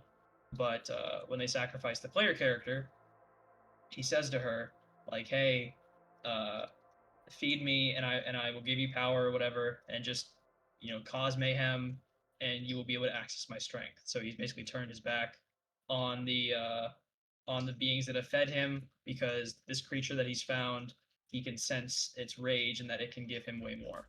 Hmm. I don't know. Like I'm not a writer, but I'll say that much. Well, I mean, when you're not a writer, you just keep it somewhat simple, and that seems like you just set up world, and then it's just like, yeah, no, and then you got plopped into it, and well, how to put Yeah, it? How to? at at its core, I believe lore for the type of games that I want to make should be just an excuse to get. Yeah, no, I completely. That's what I was trying to get, but I didn't have the words for it. As long as story, yeah, as long as story services the gameplay, like that's effectively like if you do that, you've you've done more than 90% of like, or at least what I see. Oh, your audio cut out during that. Oh, my bad. Um, okay, apparently when I had the other Discord tab open, which is how I was doing it, it's just it it might. Okay, well here, I guess we can. Oh wait. Oh wait, I see exactly what's going on. Fuck. No, this is me on a. Sorry, that's a technical thing on my. I'm trying to set up the scene for like when I have people on and we talk about stuff, and I'm just constantly failing. It's cool. You live and you learn. As my favorite soundtrack to my PS2 platformer would say, or Dreamcast platformer.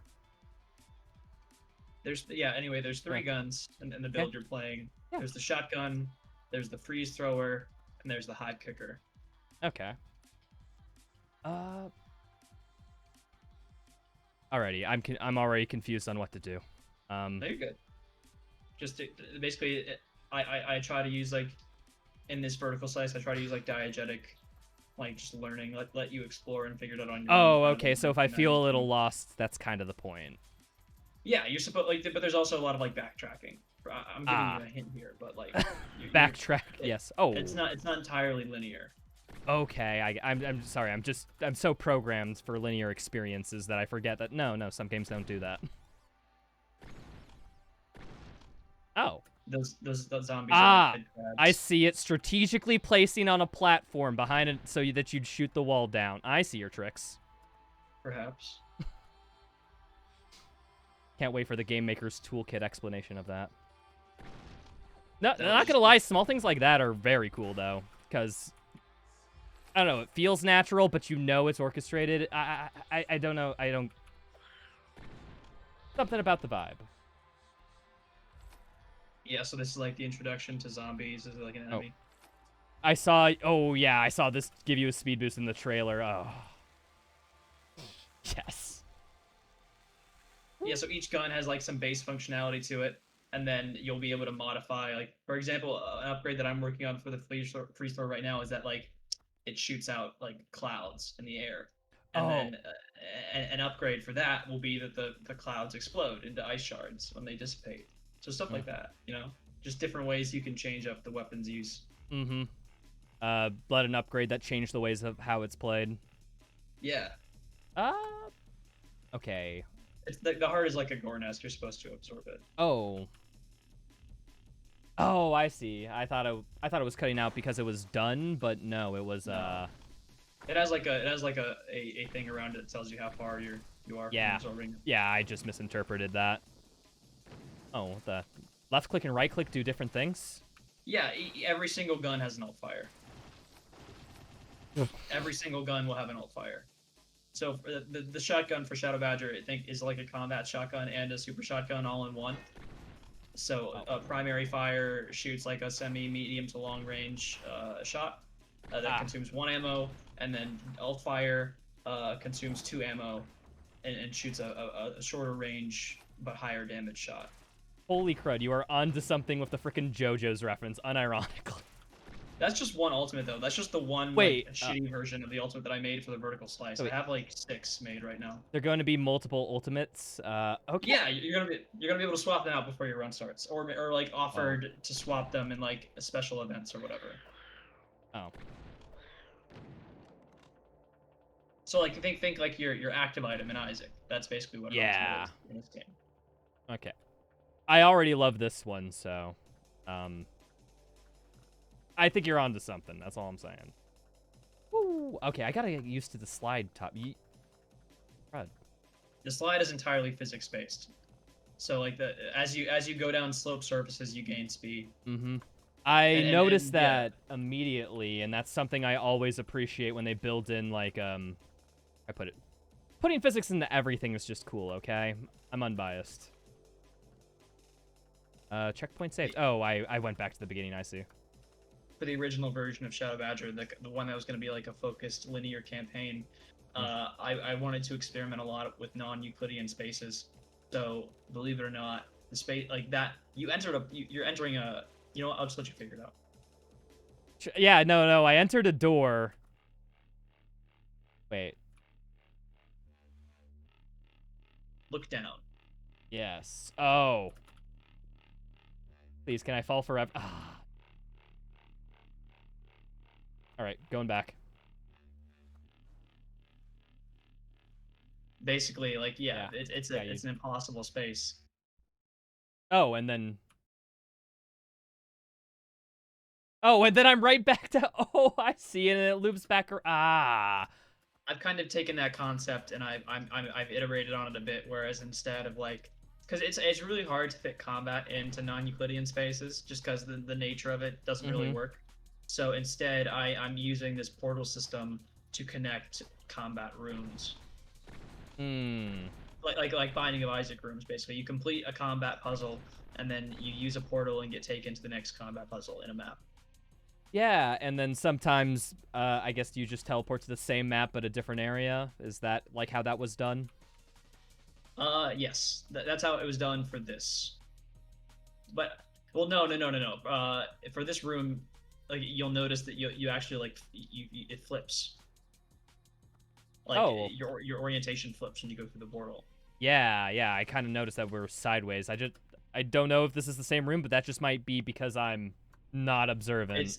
It's the same room flipped 90 degrees. I got the impression it was that, but I couldn't know for sure. Oh, and then right down here. Okay, perfect. Use the slide-based physics. Whee. Oh.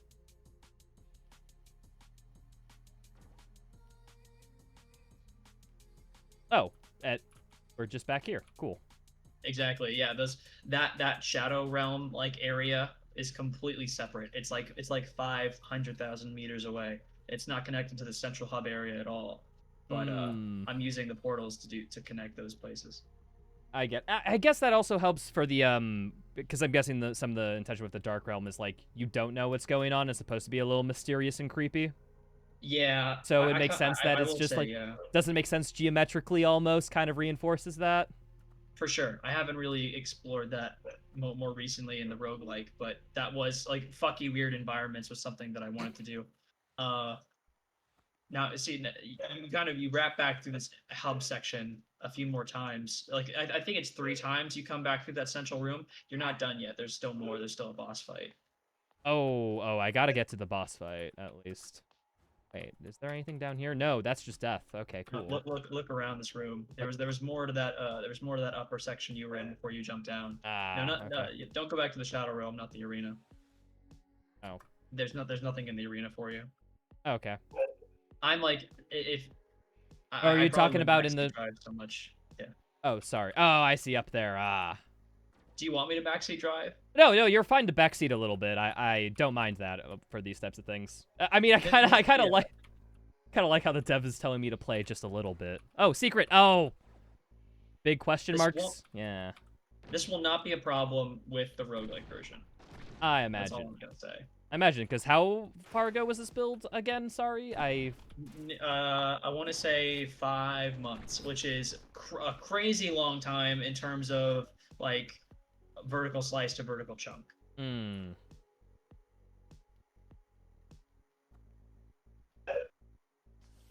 Okay, red key, cool. Yeah, I was. It's very clearly like 1990s, like Quake, Doom Yeah, type no, levels. I got the vibe from the floating secret mark. Oh, I keep forgetting to use my 2 other guns, huh? Oh, a nail gun. Yeah, no, I get what you mean by Quake. Although, the fact is, this is, I'm hitting right click. So this gun charges up a meter in the bottom right hand corner. Oh, You charge it up just by shooting, and then you and yeah.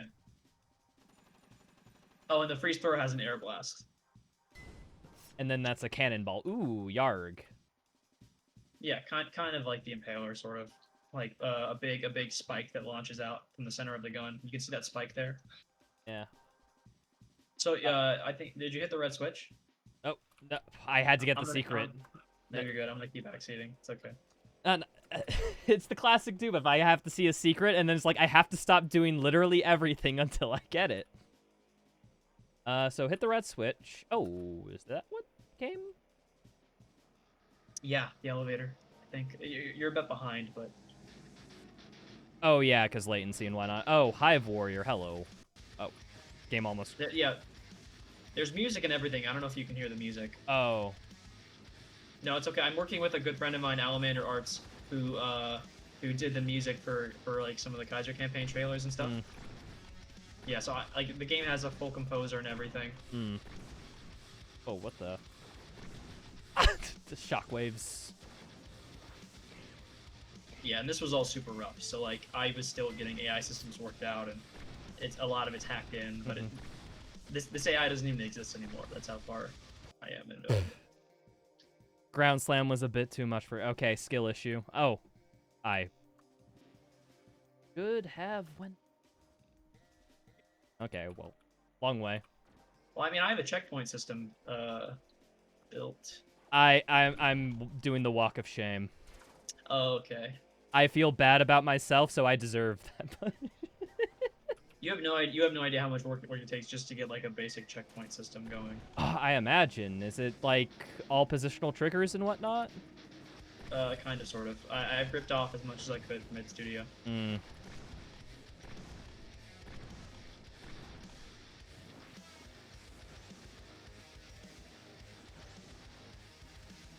There we are. Speed to get away. Keep distance.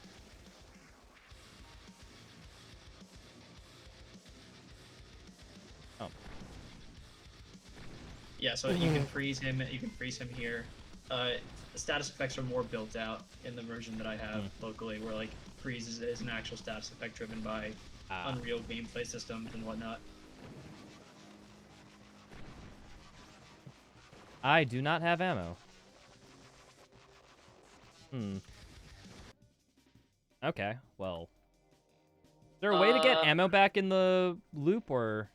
Yes, in this build, it's your ultimate. Your ultimate gives ammo. Oh, okay. However, in the actual game, that's not the vertical slice. You will have full weapon slots.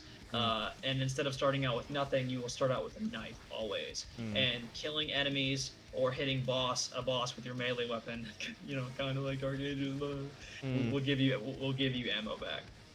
Although it's less of like the Dark Ages melee where you just press a button, and it's more like an actual weapon with an alternate fire that you have to pull out. So like think like TF2 or whatever. Teleport right behind me. Holy crud, Yeah, he's so doing combo moves now.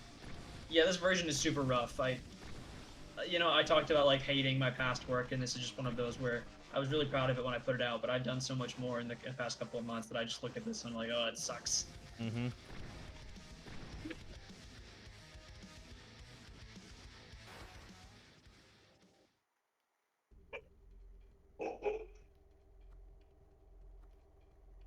You know, well, even if that was a really rough cut, like, I don't know, there's a semblance of something there. Oh, for sure. I mean, that's the Yeah. point of a vertical slice. Is Mm. like you're the very like Yeah. the very bare bones version of what you want to do.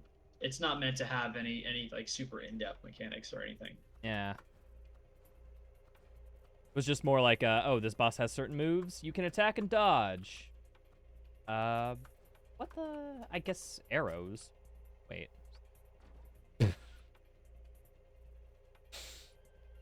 Yeah. Oh, you found the bounce pad. Yeah.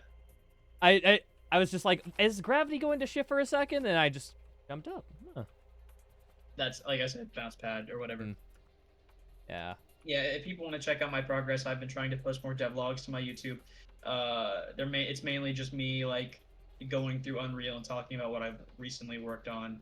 But I may start putting more effort into the videos from this point forward if people are really interested. Ah, okay, yeah. So that's happening at Kaiser Will, right? Yeah, on my YouTube channel. Yeah, I think I have you in the title. So yeah, people just click on the title at Kaiser Will, and you'll be able to find all their stuff. Yeah, no, I can see this game is very cute. In the sense of, I imagine, yeah, because you were saying that you iterated again and again and again on it. Oh, for sure. No, it's a game in active development. So it's like at this version. Ooh, this is a toughie. For example, at the vertical slice of Dark Ages, you can. In fact, I'm sure there's probably some footage that got leaked. I saw Yes. like you can see that a lot of stuff is really rough. I think that footage is much farther along than the vertical slice. In the vertical slice of Dark Ages, for example, no one knew what the weapons were or how Mm-hmm. shield bash worked, or like what any of the AI were gonna be or what any of the levels were. It was just, hey, we want to do medieval doom. You have a shield, that kind of thing. Yeah. Quick question from Bloodshot. Is most of this done with blueprints, or do you have a dedicated developer as well? Oh, it's done. So for core systems that are hard to do in Blueprint, I'm working with a programmer for like, for example, the perk system. You can probably pop an image of the perks on screen. It's done using a data system. I mean, a data table, and that's fed into code. For example, like a perk query to determine what perk you're gonna get when you pick that up. Uh, Sorry, I'm getting too in depth. Oh no, no, Simple please, answer. it's fine. I bet Bloodshot is loving all the technical details. Simple answer is I want to say maybe 40 blueprint to code, Hmm. or maybe even more like 80-20 blueprint to code. But I'm doing most of it in blueprint myself, and I have a developer who helps me with like more structural stuff. Hmm. Yeah, but I'm like I do pretty much everything in the engine though. Like I have people that help me with code and Yeah. whatnot, but So it's primarily yeah. it's primarily a one-man show with several people like contributing from time to time.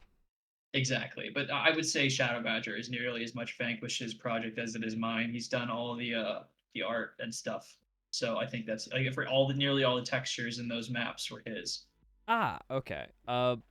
So I guess what are you looking for like a schedule? I guess for Badger, like what's your goal with it? Oh God, man, that's the hardest part is because uh I'm working at a professional job. Mm-hmm. To give you some context, I maybe work about 10 hours a day Hmm. every day of the week. And when I'm not working at my professional job, I'm working on my personal project on the weekends. Um, so there is no defined schedule simply because I wouldn't be able to stick to one if I had one. Hmm. So it's just kind of as I go kind of thing, and it'll be done when I know it's done. Because Hmm. I love working on games. It's an art form, but I don't want to rush it. I'm not beholden to any publisher right now, so I just want to make the best kind of art that I can, instead of like stressing myself out for no reason. Okay, so it's more like date doesn't really matter. It'll be finished when it's finished. For sure, I do want to publish the vertical chunk build on Steam. The Mm. vertical chunk I would like to have done by the end of the year. In fact, it's almost guaranteed to be done by the end of the year, unless like I get hit by a car or something. Mm. But the vertical chunk will be the first level of the game, and when I say level, I'm talking about like 35 different combat rooms, like 35 different puzzles, like easily over 100 perks fully implemented, 9 weapons, like 12 enemies. So That So it is basically Binding of. You'll release a build that is like just Binding of Isaac basement, effectively, is what I'm hearing. Yes, yes, that is exactly what I'll be doing. Correct. Would that be like the early access or whatever? Early, I mean, if I'm for money, then yeah, I guess early access. Otherwise, it'll be free. Hmm. Some guy asks in the YouTube, so is it like Ultra Kill?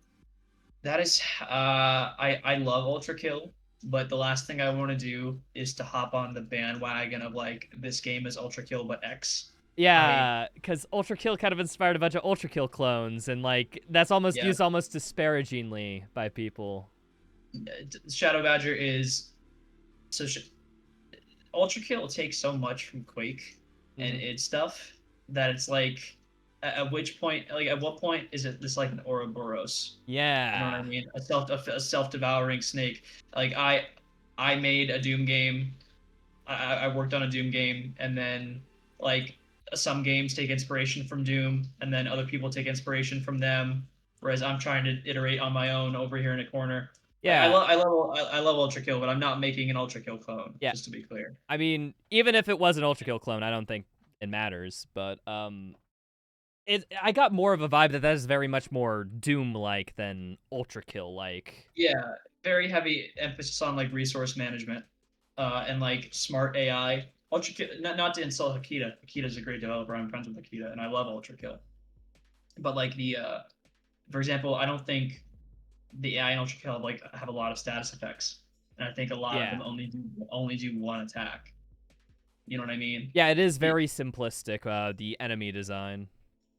And that's to play to the game's strength. Mm-hmm. That's what the game is, and it works great for Ultra Kill. But for Shadow Badger, I kind of want to take like think like Ultra Kill, but I don't know, upgrades from Binding of Isaac and the AI and the quality of AI from something like Doom 2016 or Doom Eternal, with like in-depth systems that you have to interact with. Oh, I guess they were referring to like your development process being kind of like Ultra Kill, where there's one main guy and then just a bunch of. I think Yeah, that might have been the interpretation of their message that just didn't come I across. see. No, Yeah. that's okay. I mean, I wouldn't say Ultra Kill's design like team is necessarily like a unique flow. I would say it's like that, yeah. Whereas there's one main guy kind of like driving the ship, and then like people who help out where I am not as good. Mm. Totally, absolutely. Like I am not an artist. I am not a programmer. I can program and I can animate and rig and I can do some art, but it's not like at a level that I would feel comfortable slapping on a product for like $20. So Yeah. You kind of eternally exist at this level of, well, how good are you at something? I'm good enough, and I know, that's yeah, kind of the goal. I know what my skill set is, and I'm trying to play to the strengths of my skill set with Shadow Badger. Mm. I'm not trying to become too ambitious. But yeah. I don't know. I feel like we're kind of reaching more of a natural conclusion with going from Kaiser campaign to Dark Ages to where you're at now. I guess I'll just open the floor of chat. Do you guys have any more questions for Kaiser?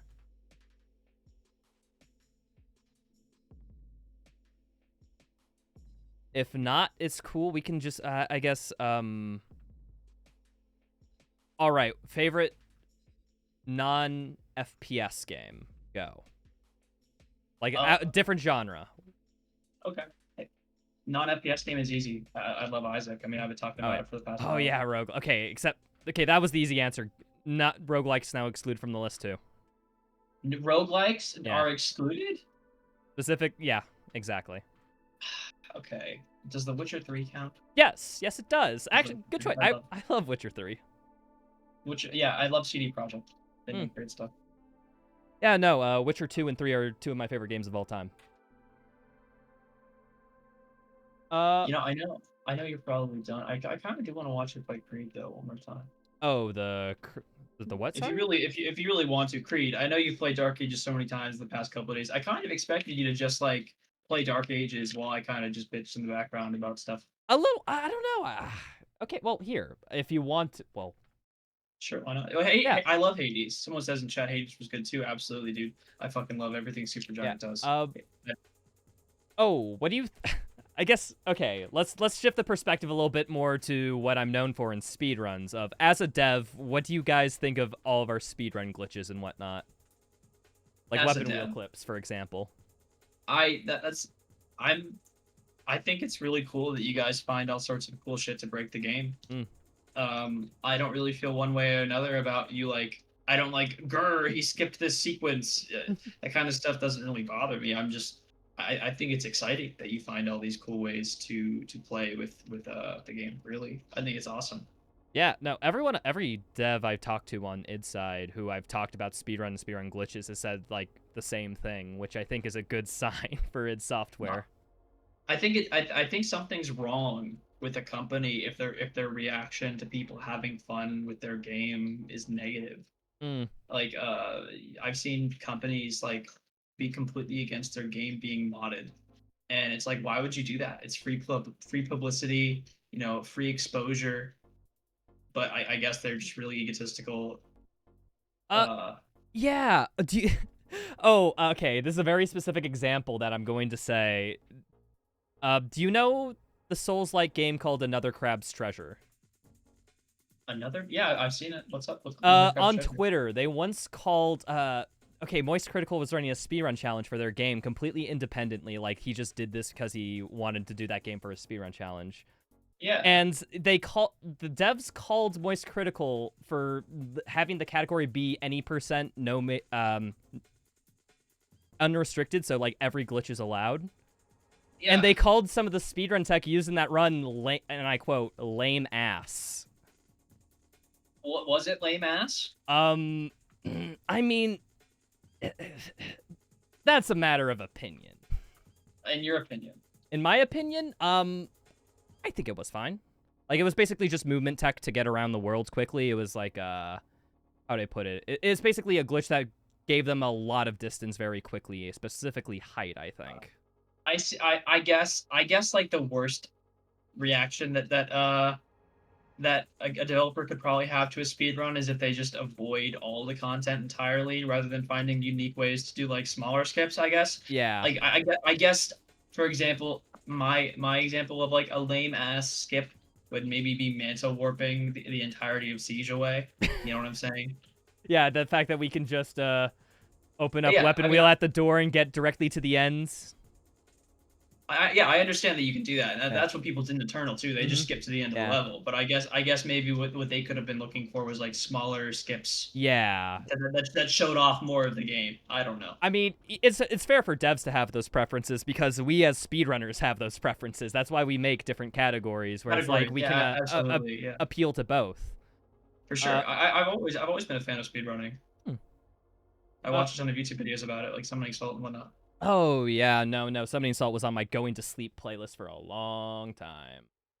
His intro is a bit loud. I mean, it's so iconic. I feel like it's one of those things that I just learned to live with.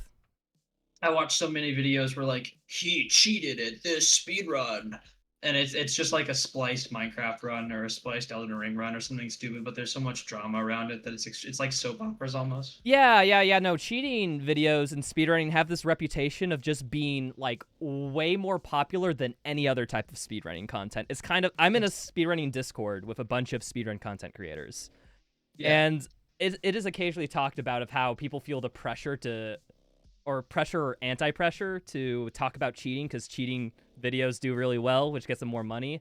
But there's also kind of a hatred because like some people are like, oh, cheating videos, like kind of doing that for the money, aren't you? I don't judge.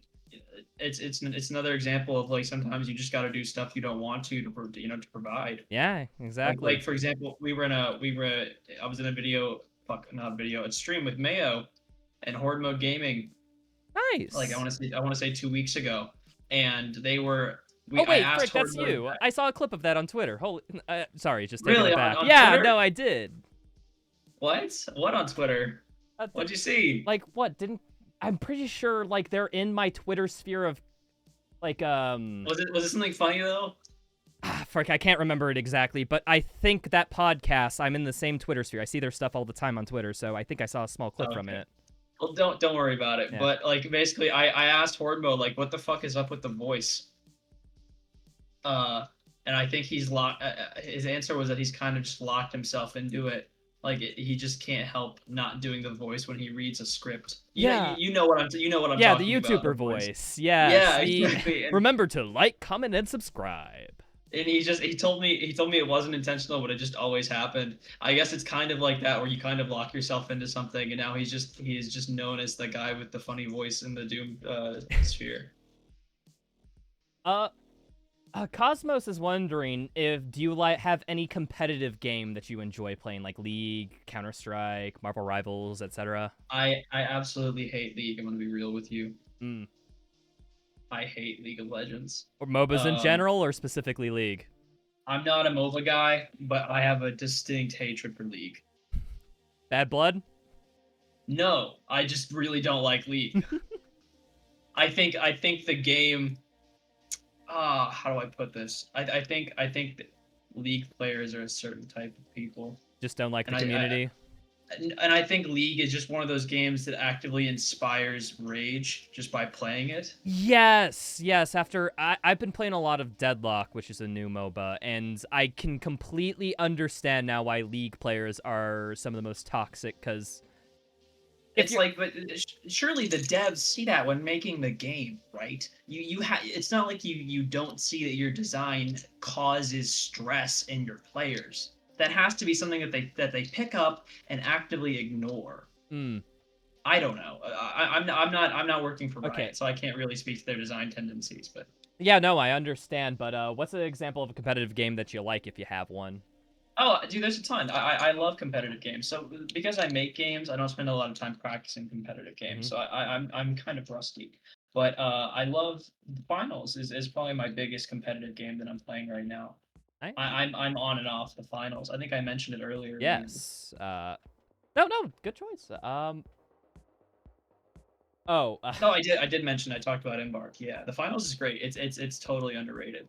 If there's anyone here now who wasn't here earlier, should play the finals. And right, Joe. I know you're probably about to end the stream, but I really do think you would have gotten more viewers had you played Dark Ages, man. People love the Doom content. They Completely do, but at the same time, it's like, sure you're tired if of I was playing it. sitting here playing Dark Ages all the time, I wouldn't be able to be as attentive as I am with the conversation, and ADHD already kicks my ass enough, dude. Like, Totally, I get that. so it's more like, if I get less viewers with stream, it's like, fuck it, who cares, dude? I'm enjoying the stream more, and, like, I don't care if, But you mentioned League or like Marvel Rivals. yes. We were talking about Marvel Rivals at id when I was there Huh. working on Dark Ages. Like Marvel Rivals, we talked about it a bit, but it's like I don't know.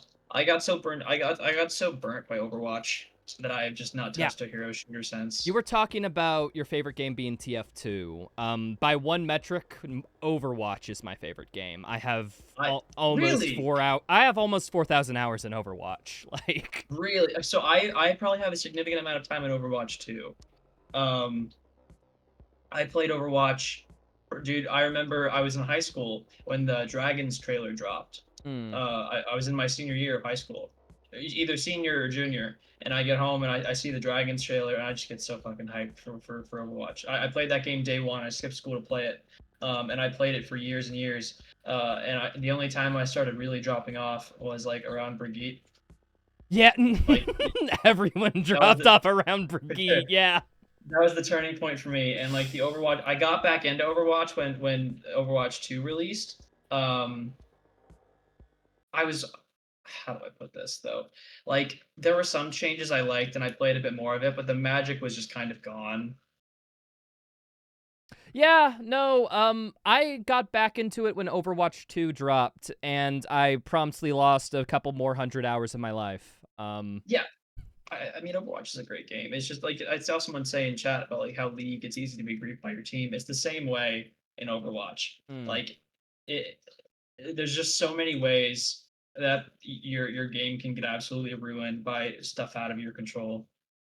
Okay, I think I am. Well, hold on. We're not going to end the stream, but I'm going to pull up Doom the Dark Ages. Maybe we can go through the Resurrection mission at least, and then get to Creed Maker. Oh, for sure. Your baby boy, and then after we do that and we talk about that, we can end it there. Yeah, that sounds good. If you you can end it sooner if you want to if you get really tired. I know I'm getting tired of talking. Oh But no, I if would love you want to go too, dude, I'm fine to chat and do this. I suggest it because I'm up for it. yeah, I know. I would love to watch you. Yeah. Yeah. Okay. Cool. All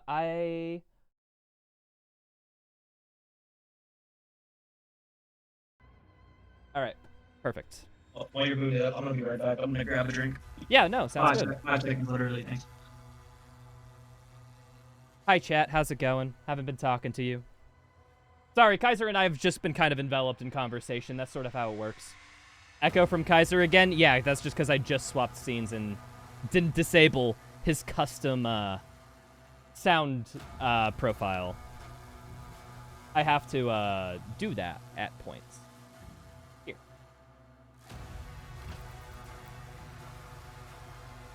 I guess I could just change scenes now that we're doing this, but yeah.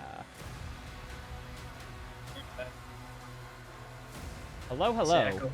Echo from Kaiser again, they said. Yep. That's... Luckily, I fixed it, so... Someone keeps asking about... Yeah, I don't think Dark Kaiser Ages can talk... updates. I don't think Kaiser can talk about what updates are coming to Dark Ages or what's the plan to help with certain hardwares or anything. I'm sorry, folks. I just don't think they have the information. Yeah, I'm a combat designer. And even... Okay, so... I'm not... I think I explained this to you at one point, but I left id. You did? A while ago. Yeah, a while ago. Yeah. How long about? A couple of months. Probably okay. That's partially why I'm able to talk so freely. You know, it's because I'm not bound to well, I still have an NDA. There's not like any risk of me chatting about my work. Whereas there might be a bit more red tape if I still actively worked on the game. Yeah, I guess it's sort of like you don't have to worry about speaking even slightly out of line because you won't get reprimanded in office. Exactly. Yeah. Exactly. I'm working. I'm currently working on a game called Alien Rogue Incursion as the lead combat designer for that game. Basically. Oh wait, hold on. Could I? Before we do anything, actually, I kind of want to just see what that game is. It's like so the best comparison for a game that you probably know. Ah, fuck, you're gonna be sad. It's gonna be Doom 3. It's like it's kind of like a it's kind of like a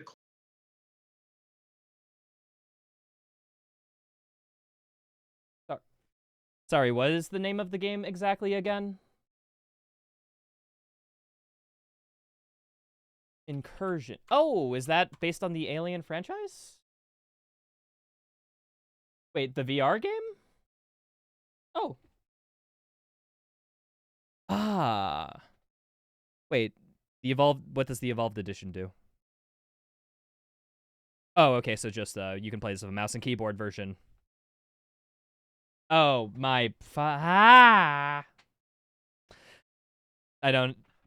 Thank you, people, for dealing with the technical issues. You should be able to hear Kaiser now. Hi. Yeah, so Alien Rogue Incursion is the game you're currently working on, the flat screen version, for those who missed that previous. Yeah, you can look up Alien Rogue Incursion Evolved Edition. Okay, here, let me just... Evolved Edition. Ah, there we go. Then just pull up the trailer.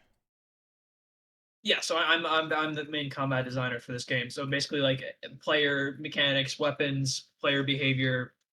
God, I'm not gonna really talk about that much more because I'm not really authorized to be like a representative of Servios. So Yeah, I'm not gonna. this for all purposes, like you're just working on this. I think that's cool, and no other information really needs to be said. Yeah, I'm just new horizons, new team, expanding my career. So like I think I love VR and getting to adapt a VR game to like a more standard flat screen experience. That's kind of my wheelhouse. Has been really fun. Yeah, I imagine because it does it give you any like how do I put it back in the days of eternal modding? Is it does it bring up feelings like that?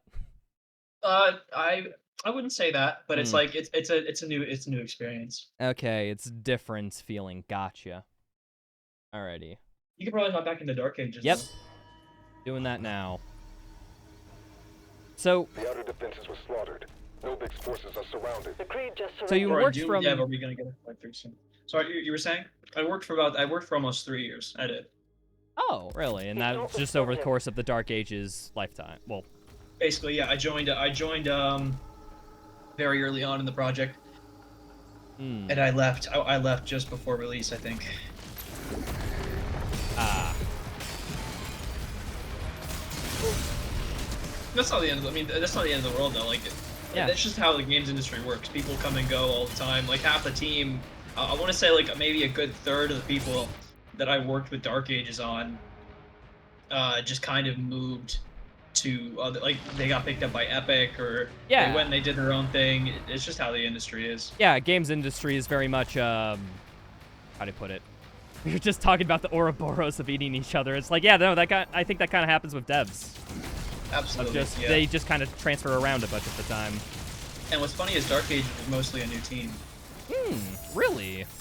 Yeah, a lot of people. I mean, you can just find this out by just referencing names on LinkedIn. But like, a lot of the people that worked for Dark Ages, like, I mean, that worked for Eternal. I mean, they like Saber, Empty Vessel, other like id adjacent studios. Those all got started or like got really kicked into high gear after Eternal because a lot of like the top tier talent, like Jason O'Connell, Emmanuel Paliak, so, who were like level designers and creature designers respectively, like they just moved on to New Horizons because it's great, but it's like I'm sure people only want to work on Doom for like so long.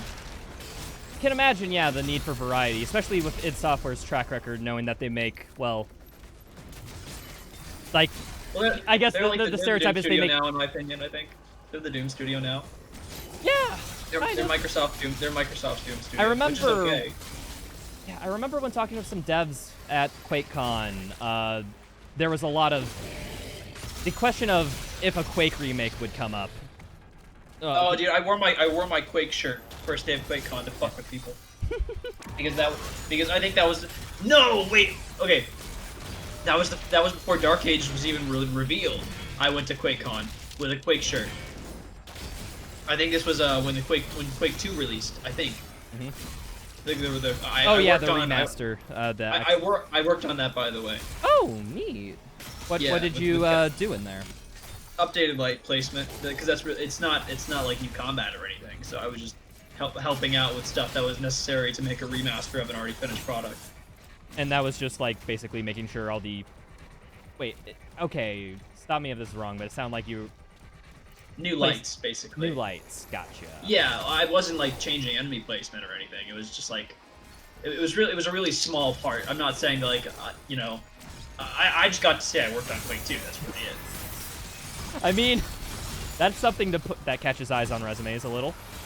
I guess. I mean, it's even funnier because Quake 2 was originally a game released like 5 years before I was born, which is crazy. Yeah. Quake came out the year I was born. Mm-hmm. There's working on an old IP, and then there's working on a game that was literally released before you existed. I find that just extremely fascinating. What's funny, this is I'm not sure this is public, but I was actually the youngest guy at id for quite a long time. Really? At what age? 22. 22? No, 20 when I was hired. 20 when I was hired, actually, yeah. Ah, I mean, that's got to be a solid achievement. Or at least it feels like it. It was at the time, yeah, absolutely. Like I said, that was going on maybe 4 years ago, so I'm 23 now. Ah. So when it came to like, I don't know what we were on before, but I guess I'll just swap gears. When it came to your role in the combat aspect of it, you said that was like the first half of your experience at it was with that. What exactly was that you worked on in that area? Combat, like encounter placements or enemy placements, like anything like that? All combat designers are level designers, and all level designers are combat designers. The major difference is the level of work that the two do. So combat designers work more on the scripting side, but they still do blockouts. They still make arenas, you know, everything that a level designer does, just maybe at a lower capacity. Gotcha. Whereas a level designer is more focused on, you know, the actual level side of it. Yeah, how the encounters like flow Yeah. into one and each other. Exactly. So you work with a level designer to help sculpt an area, and you can like push and pull the geometry a bit to best suit combat. And you make encounters, you script checkpoints, you do everything to get a block out to a finished product, essentially. Aside from like putting in art, usually art teams do that. So, I guess, like, how much does the art team do about, like, if I'm looking at, like, this arena right now, for example, like... Oh, dude, everything. Dude, art team, this is something you can find it on LinkedIn, too. Like, a lot of contractors were hired for Dark Ages. Oh, for the visual aspect of it? For the art, dude. You know how massive these levels are? Yeah, no, I imagine. Like, if you look at how... I always say that ever since Eternal, I think, I know, ever since Eternal, 2 games, that's a pattern. But, I think Eternal and Dark Ages have some of the prettiest looking levels, like, in gaming, period. Yeah, but in terms of actual surface area, it's no comparison. Dark Ages has absolutely massive levels. It's like, I want to say it's like 2 or even 3 times the art when you include the Atlan and Dragon sections, even though they're lower detail. Those are real scale. Those are real scale. The Atlan is actually 50 stories tall in the game. He's actually that tall. Oh, it's not smoke and mirrors. Yeah, we have a glitch in the any % speedrun where we can get access the Atlan area as the Slayer. Yeah, and you can see the low resolution they had to make the enemies walking on the ground because I imagine just the amount of textures was just so much that they had to give slack somewhere. Yeah, absolutely, but that's just good optimization. Yeah. But yeah, like I said, you can see that the scale is real.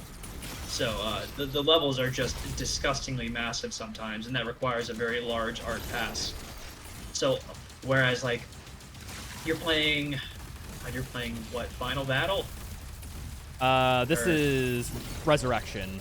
Resurrection. I never played. Okay, yes. I think Aaron Langston made this. I could be wrong. I'm not gonna say who made this, just because I don't want to be wrong and hurt their feelings. But yeah, Aaron did a great job of this. I think if it was him, didn't really play the later half of the game as much, but I played a shit ton out of everything from intro to I want to say, let me see, the beginning of Act 3. So like when you first get taken to the Cosmic Realm.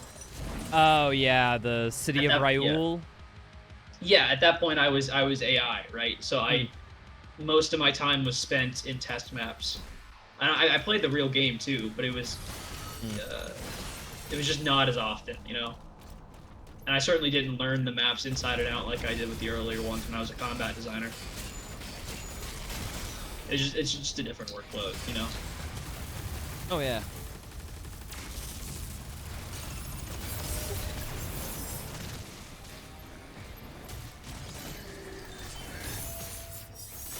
So, oh wait, sorry. I think we kind of talked around. I was just thinking about so wrapping back around to when it came to the encounter and combat stuff that you worked on for the first half. I don't think we got around to answering exactly like what you would do like practically in an encounter.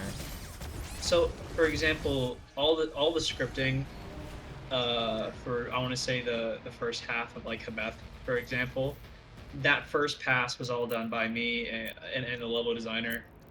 Like the combat placement, the enemy spawns, monster closets, like having them jump through walls and stuff. I said checkpoints already. I worked on that first Atlan section in Hebeth for like a long ass time. Yeah, so I said encounter setup, scripting, anything that's not main level design, even though I made arenas and stuff. Like I made blockouts in my own maps. It's just I wasn't in charge of an entire level's geometry. I'm pretty sure there is a arena that I made in Holy City A. In Sentinel Barracks. I think is what they called it. I made an arena there. Ah, okay. And I made arenas that were in earlier versions of the game. But as you well know, like this game doesn't have as many skate parks. skate It parks? has, like, these- Oh, you mean like those like Doom Eternal very styled arenas where you can just like, Yeah. I guess like yeah, speedrunners were used to using movement tech to like skate park them, but They were like Tony Hawk skate parks with the ramps. And that was your whole point, was like it was just a fun to move around space that you were locked in for a short amount of time. We do kind of the opposite in this game, where you're given just like a big open area and you're left to explore. yeah, the amount So, like, the amount of skate parks in this are very small. well, that was done for a reason, but I made a lot of them. It's just as the design changed, less and less of them worked, I guess. Yeah,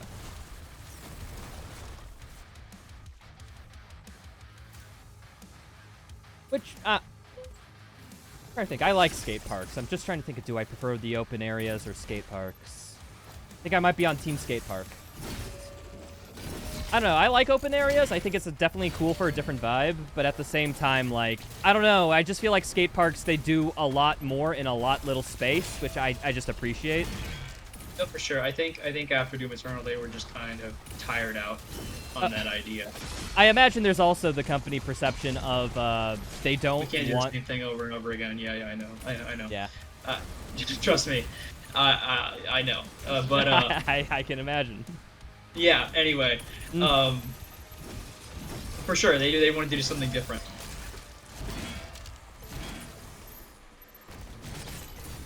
Sorry, Komodos take all my concentration. They're You good. worked on Komodos, right? I did not work on the Komodo. Let me see. Ava at id worked on the Komodos. Ava worked on the Agadon Hunter, the Komodo, and the serfs that the tyrant. I mean that the Atlan fights. You know, the big AI. Ah, okay. I worked on Cthulhu. I worked on the tyrant, Cacodemon, Lost Soul, Nightmare Imp. I did some work on the Hell Knight, on the Mancubus, Revenant. The list goes on. Like I said at one point, design is kind of like multiple painters and one painting. So you pass it to someone, they get a bunch of tasks done, they put on a layer of paint, and then it gets passed to someone else as priorities change. I remember you were talking a bit about how some of the encounters in AI that you programmed were just tweaked from where you left it for where it was in the final product. Yeah, absolutely. Yeah, I did a lot of work, for example, on, like, I wrote the spec for a lot of the stuff that leaders and enforcers do. In fact, I wrote the original enforcer spec, and I set up everything around enforcers. In fact, I'm pretty sure that particle effect that is around enforcer buffed AI is the same temp particle effect that I initially put in. Oh. I don't think the effect team ever went back and made a professional one for that. Or they could have just said, this is good, you don't need it. You just designed the perfect one on the first try. What can you say? I mean, that or it didn't get noticed. You know, there's so many things that go into these games. I can see how it's easy for something like that to fall by the wayside.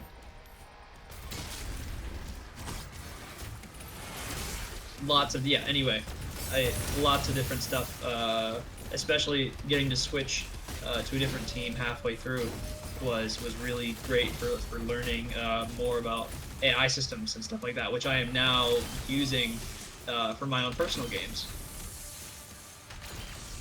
Oh, you're using the BFC. Yeah, just sorry. Fuck this Komodo specifically. I just had to triple BFC it, you know? I forget. I'm so sorry. I completely forget that you have to fight all the way through this shit to access the boss. Yeah, no, I can't, like, just load checkpoints or do speedrun skips because actually, even in any percent, like, you can't skip these encounters in this level. Like, you just can't. That's like such an inherent, like, kind of what's the word here? It hurts Creed, I think, just because you have to play through the whole map just to fight him. It turns out that if we enter a console command using, if we unlock the console and then use a specific command, we can get, like, dev checkpoints in this game. Oh, that's awesome. But I have not looked into it, so we're just doing this the old-fashioned way.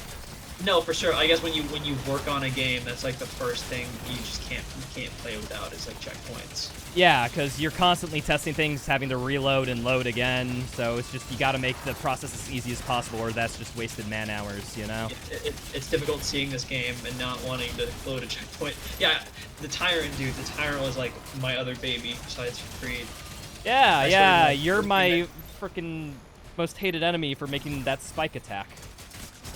Well, it was kind of meant to be like the Archvile, whereas it was kind of like a forcing function because it was made. The spikes were made to stop people from just hiding behind the massive amounts of cover we give you in these open areas. It's kind of to encourage you to run in and stand and fight rather than just cheese the AI. Yeah, no, I get that intention. The aspect of it that always bothered me was that there's like no telegraph and you just kind of instantly get hit. Which There's on the Tyrant, telegraph. okay, sorry. It just could be a bit. It could be a bit better. Yeah, no, the Tyrant. There's a telegraph. There is a telegraph, yes. I wasn't speaking specifically about the Cyber Demon in this case. I was speaking about the Archvile. Sorry, my Archvile hatred took over for a second. I was fuming at the mouth. Yeah, I was gonna say. I remember there being a telegraph. Yeah, no. The Cyber Demon telegraph is. It's just because I play on 150% speed that it's almost no telegraph. Yeah. So that is. We did not. I'll tell you this. I did not design with 150 speed in mind. I think it's extremely difficult to do that, to be honest with you. Yeah, no, I imagine you can see like the game somewhat breaking down because of it at these things, which is kind of like cool that you push it that far, or I guess that the devs push it that far that allow us to push it that far. Yeah. That's funny, yeah, I guess. If some people want to just completely break their game, I think that's hilarious. They should be able to do it. Yeah, like we have a small community that kind of came up after this game launched that's wanting to try to beat this game on Max Slider's Ultra Nightmare. And even though that it's not fair enough to do that, they're determined to do it anyway. I want to say the sliders is probably the biggest improvement from Eternal to this game. The sliders, I think are so cool, and I think it fixes a lot of the problems that I have with Dark Ages in terms of like what I like to play, and I have the option to make it, you know, less forgiving, which is what I look for out of these types of games. Yeah. I totally want to. What's the term here? I definitely want to see it in more titles going forward.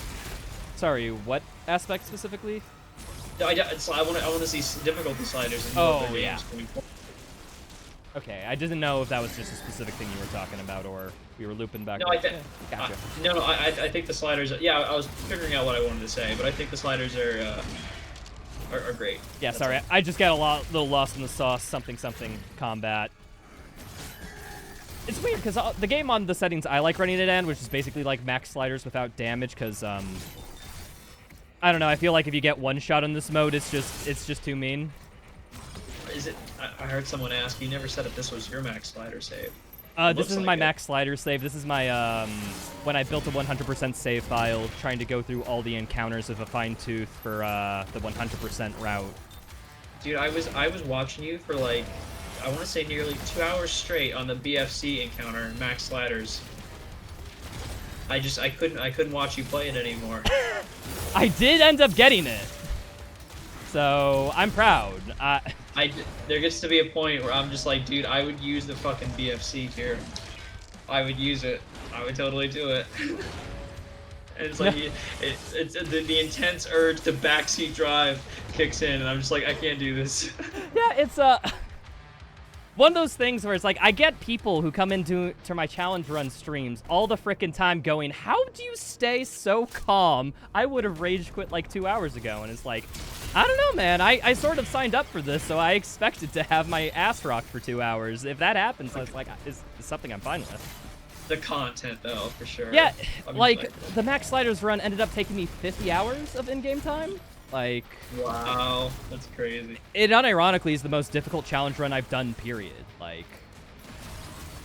which is kind of weird, going back onto your max sliders being good point, of you can get the hardest challenge run, a challenge runner, you know, how do I say this in a in a way that doesn't make me sound egotistical. I think I just have to say it and hope people don't take it that way. A professional challenge runner gets their, like, biggest challenge out of an in-game difficulty option setting over stuff that they had to purposely mod in. I think that's what they were there for. You know, they were trying to scratch that intense itch that like people came to expect from Eternal. It's something that happened a lot towards the end of Eternal's development, you know, with like the Terrace the Bad Master level, and even the Super Gorness Master level. Those levels were kind of an in-between from the base game and Kaiser campaign, but they could never scratch the itch that people needed, like to play Master level, custom modded Master levels. You can never scratch that itch with official content, because then you're just completely like kicking out anyone who plays on a console, for example. Yeah.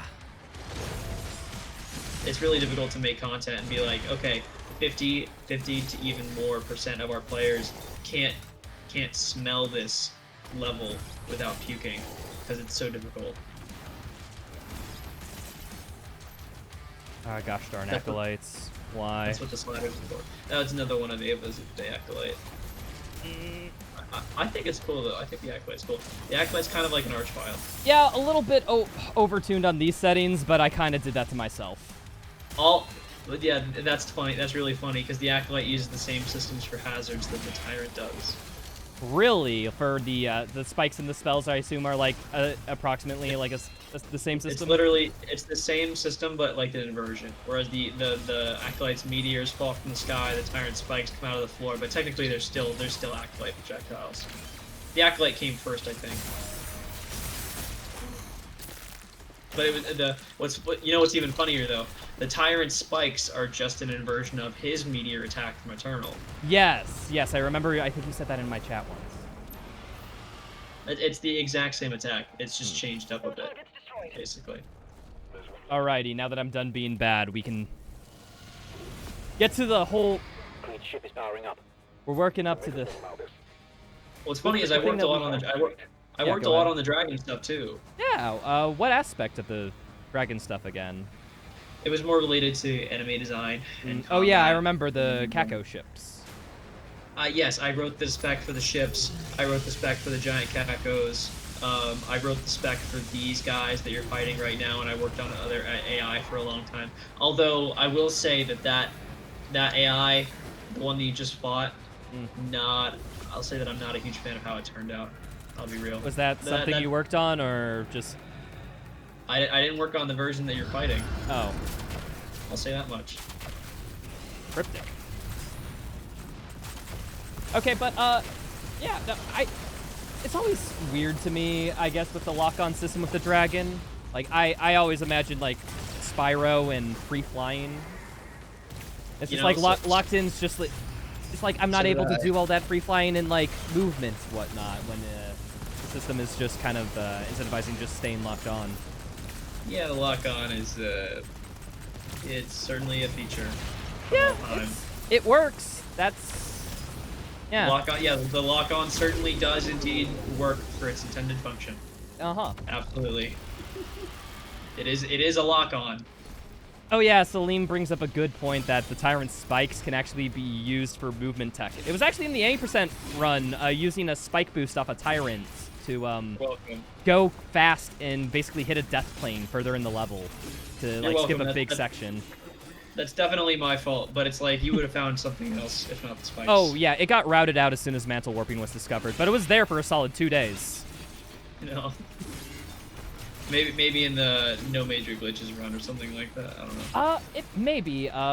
Shield charge boosting kind of took over most of the aspects. Oh, that's right. That's so right. Oh my God, yeah, you're right. That's so cool. That's so cool. I wish that was a thing that you could just do without fucking with it, like breaking your shield charge midair. Yeah. It's very precise with how you have to do it. Like it's you have to basically charge at a very specific part of the animation. It takes a while to get used to, and I just. Dude, had that been found while the game was in development, oh man, that would have been nuked so fast. You want to know the funny thing? I think it was found in development. Not what you did. Not what I saw the speedrunners do. Really, it wasn't. The shield No. charge boost? Huh. No. Okay. Not skipping the entirety of Sentinel Barracks. No way would they have found out you could do that. Yeah, there's also in the any % restricted run, they do a shield charge boost to skip the complete first part of Village of Kaleem to get straight to the portals. Yeah, no, absolutely not. No, if anyone found that during development, they would have fixed it immediately. There's no way. At least not the map. At least not the map glitches. Maybe being able to break shield charge somehow was known, but definitely not being utilized in the way that you did. Releasing a game is like instantly gaining 1 million QA employees, basically. Yeah. When I was talking with some devs at the previous QuakeCon, they alluded to sometimes when they shield charge something, they get a lot of speed, and they don't know what's causing it or how it happens or whatever, so they think they were just going to leave it in. It's just as like a little like homage to speedrunners. So I kind of think that's what they were alluding to with shield charge boosting, or at least the mechanics behind it. I find that awesome. Yeah. If they did. Shoutouts to id devs. Okay, let's get into Korean Maker. I'm tired of pussyfooting. Princess Vic, I haven't seen this cutscene in a while, actually. I could still Just be of foreshadowing. service. Big Chungus. I love his character design so much. Oh, as soon as I saw the first trailer with him in it, I instantly loved him. It's such a great piece of concept art. Yeah, I don't necessarily know how he fits into the story, really. Like, why is the Maker here? But He just, listen, he's a big fat guy, and he has a bunch of leeches inside of him, and that's all that you need to know. yeah, that's the only stuff I care about, but, like, at the same time, it's just, like, I have a little scratch in my mind, just wondering how exactly it fits in. That is exactly how it fits in. It's Doom, the rule of cool. It was just a cool piece of concept art that we wanted to put in the game. And then Hugo got high and wrote something into the script for him. I can't get that image out of my head now.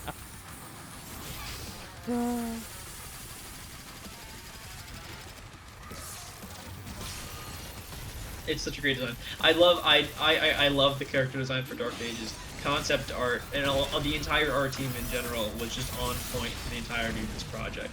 Such great art direction. Oh, Emerson, yeah. Emerson and fuck, I forget the name. Jason Martin did such a great job.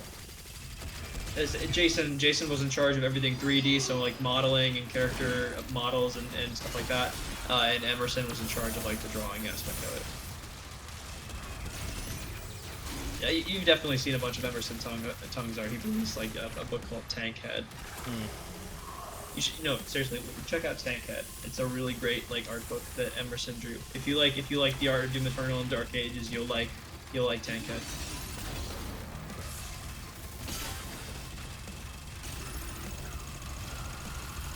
So you asked some questions of like, is Creed's decision making random? No, so it's a state machine, which is a list of like predefined states, and there's some level of randomness that he can eventually like slide into, like due to how timers line up and stuff. And a lot of that is just the magic behind making a boss is getting all that just right. Yeah, because it feels random, but there's, like, I guess the quintessential example of something like that is the Marauder, where, stands not too far, but not too close. For example, he has a predisposition to want to dodge after certain attacks. Like him summoning the hazard orb, he will almost always dodge after doing that. You see, he dodged after doing that, and I'm pretty sure he dodged after summoning his drones too. Mm-hmm. So he has a predisposition of like wanting to do certain actions after certain attacks, but it's like making it feel good is the hard part, because otherwise it just gets very robotic. I mean, okay, I guess when you're working on moves and stuff for bosses like Creed, like,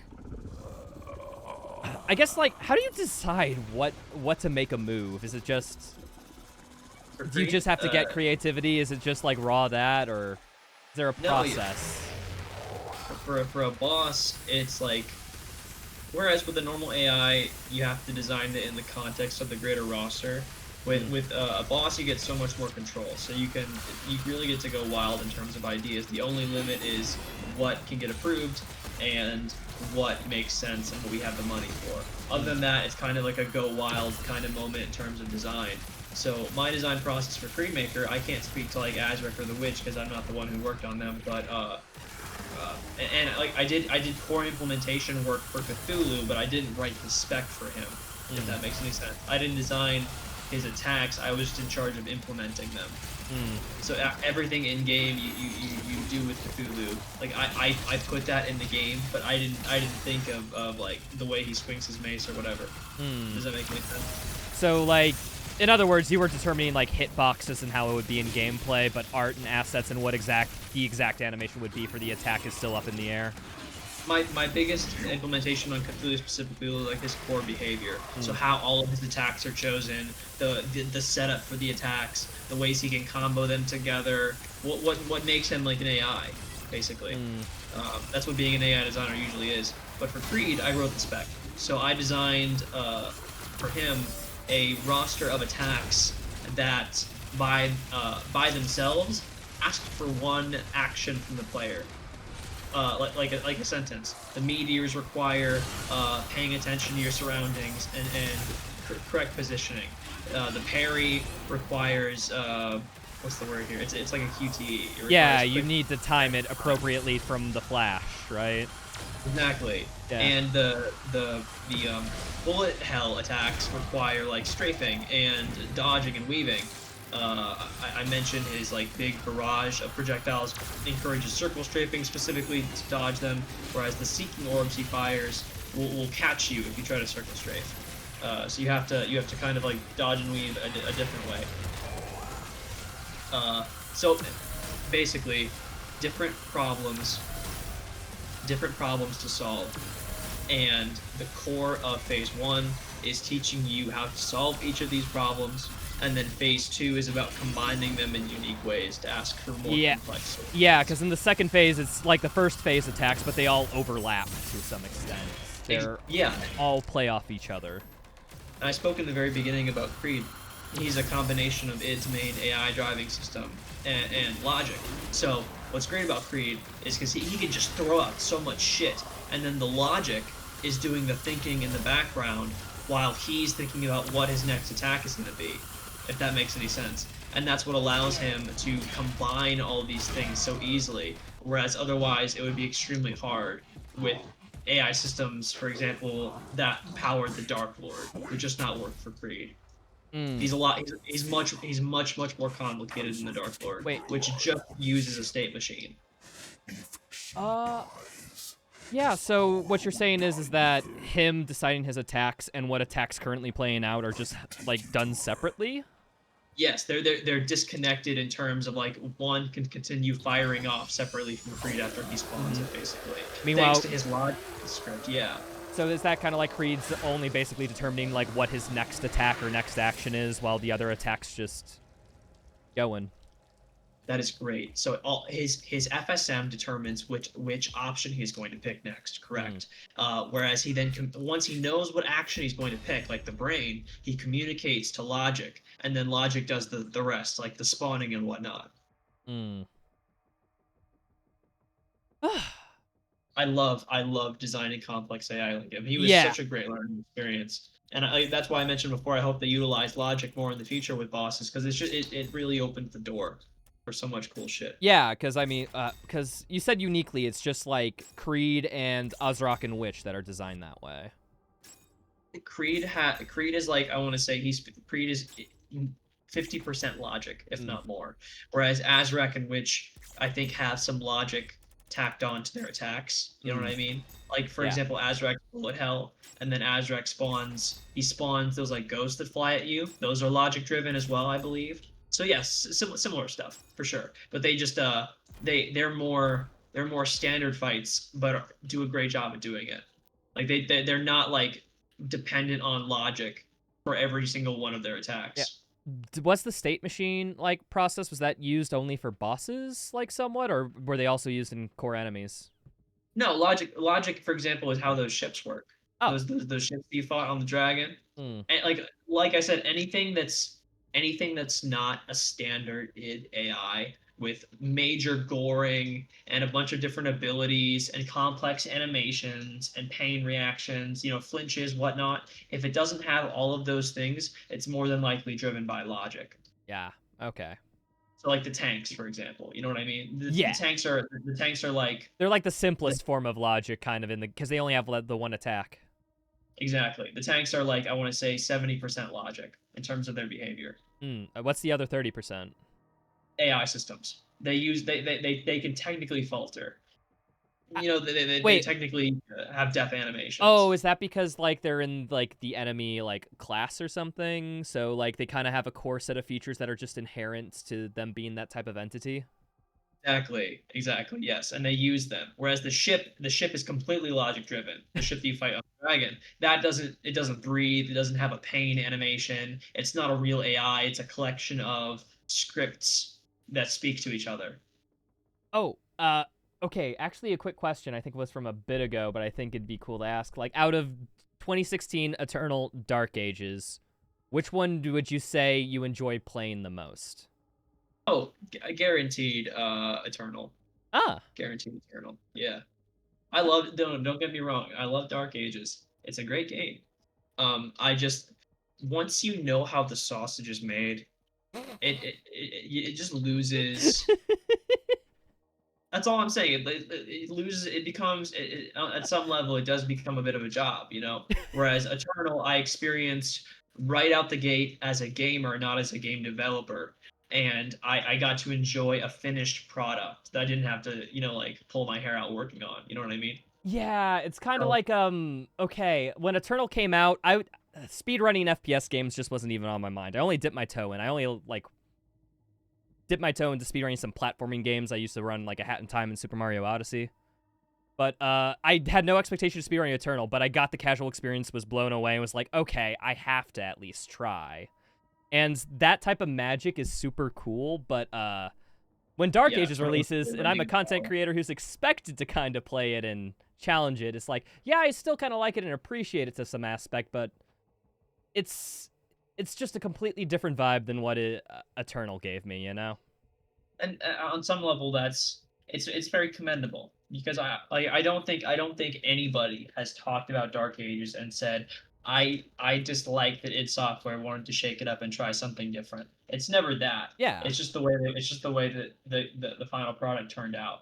I don't think anybody hates the idea of change, but they may hate where that change ends up, if that makes any Yeah, sense. I think a lot of it is just people have an expectation of their previous games of what they're going to do, Oh and yeah, when like yeah, the for sure. worldview doesn't like completely align with that, that's when just people get, you know. But I think for what Dark Ages sets out to be, it's great, and the team was all extremely passionate working on it. Me included.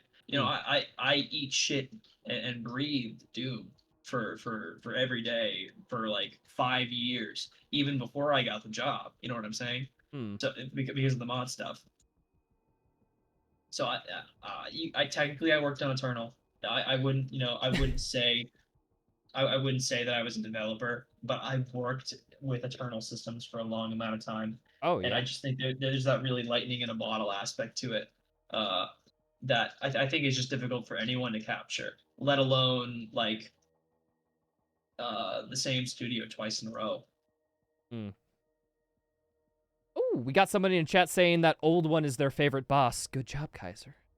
That's awesome. I'm glad you like it. The old one, his spec was written by the same guy who designed the mech. Believe it or not, the way the mech fights. Like So just like the core combat.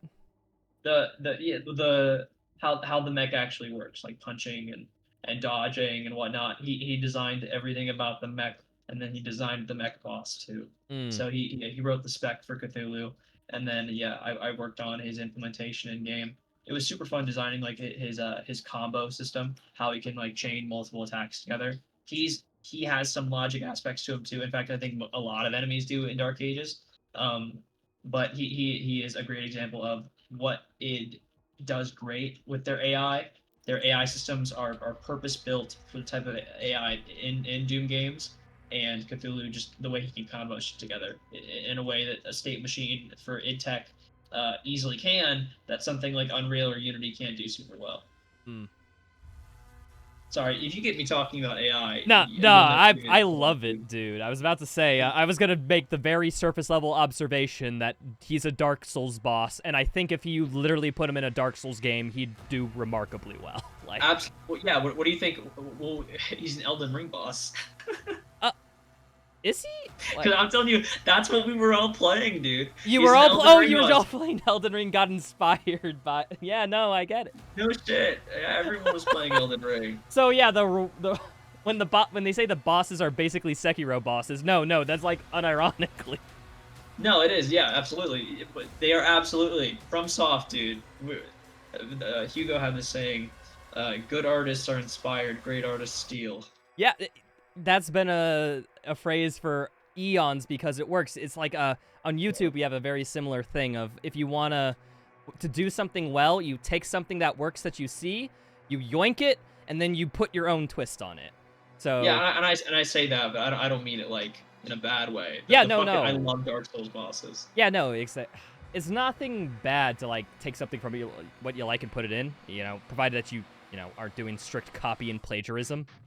No, of course, yeah, but I think Dark Ages is such a cool mix of the bullet hell shit and the Dark Souls shit, like the Elden Ring stuff. You know what I mean? Unironic, yeah.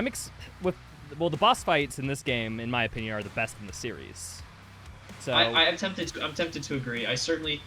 By far, I think Dark Ages bosses, the entire AI and gameplay team. I think I'm not just saying this because I worked on it, even though that would be really funny. I think they all really knocked it out of the park for Dark Ages. It was clear that they wanted to make up, for the lackluster reception of DLC 2. I think. So it was like everyone didn't like the Dark Lord boss fights. They're like, okay, now we have to make sure this next game has really good boss fights. Something like that, probably. Maybe. I could have something like that. It is. It's really hard. It's really hard shitting on other people's work when you're in a professional environment. So I wouldn't just. Well, no. It's I don't mean it in like a shit on work way. It's more like a public perception sort of thing.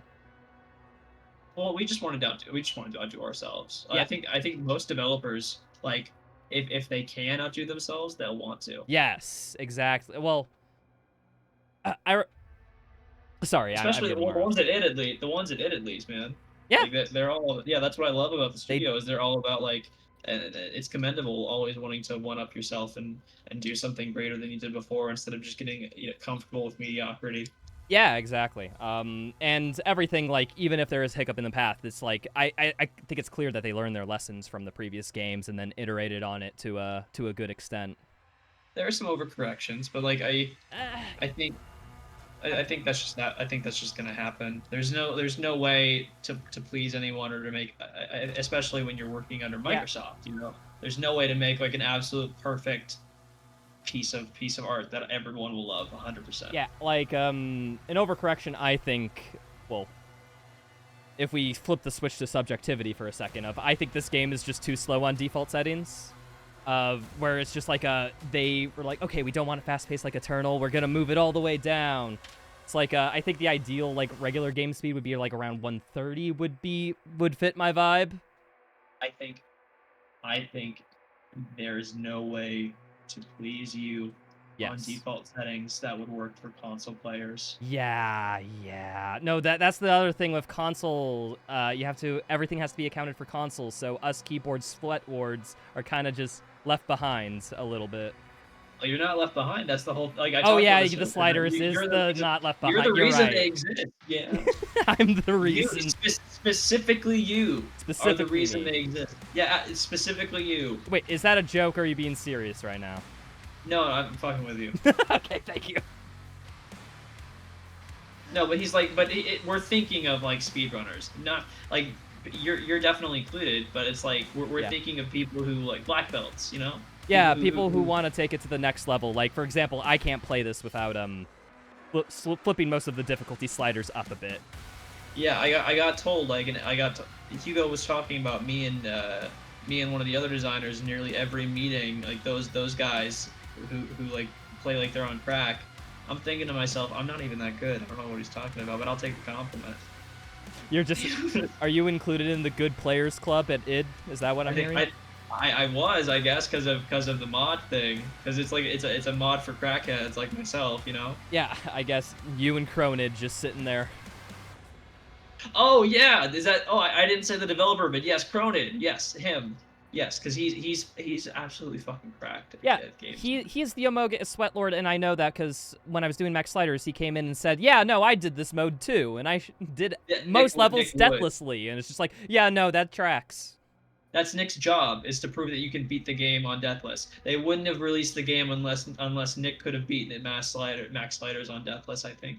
Yeah, I think Maybe. he was also Maybe. he was also the first person to confirm to me that or I guess he was the first person to do it, which means like absolutely Nick would have been the first to do it. I meant him or QA maybe. Oh, I meant sorry. I'm getting lost in my thoughts here. What I mean to say is that we didn't know if 100%ing Ultra Nightmare in this game was even possible for the first few days. But it would have had to have been. But on the second day, Cronid came into my stream and said, "Yeah, no, 100% Ultra Nightmare is doable. I did it myself." I was just like, "That's what I'm saying. It's like that. That's part of Nick's job. He's a combat designer. If he can't beat the game, no one can. You know what I'm saying?" But yeah, Kaiser, thanks so much for joining me today. It's been a fun time. It was great chatting with you, bud. Yeah. Yeah. Anything else you want to tell the people before I let you go? No, I think I've been talking for long enough. You know what I'm saying? Yeah. Well, thanks for being here.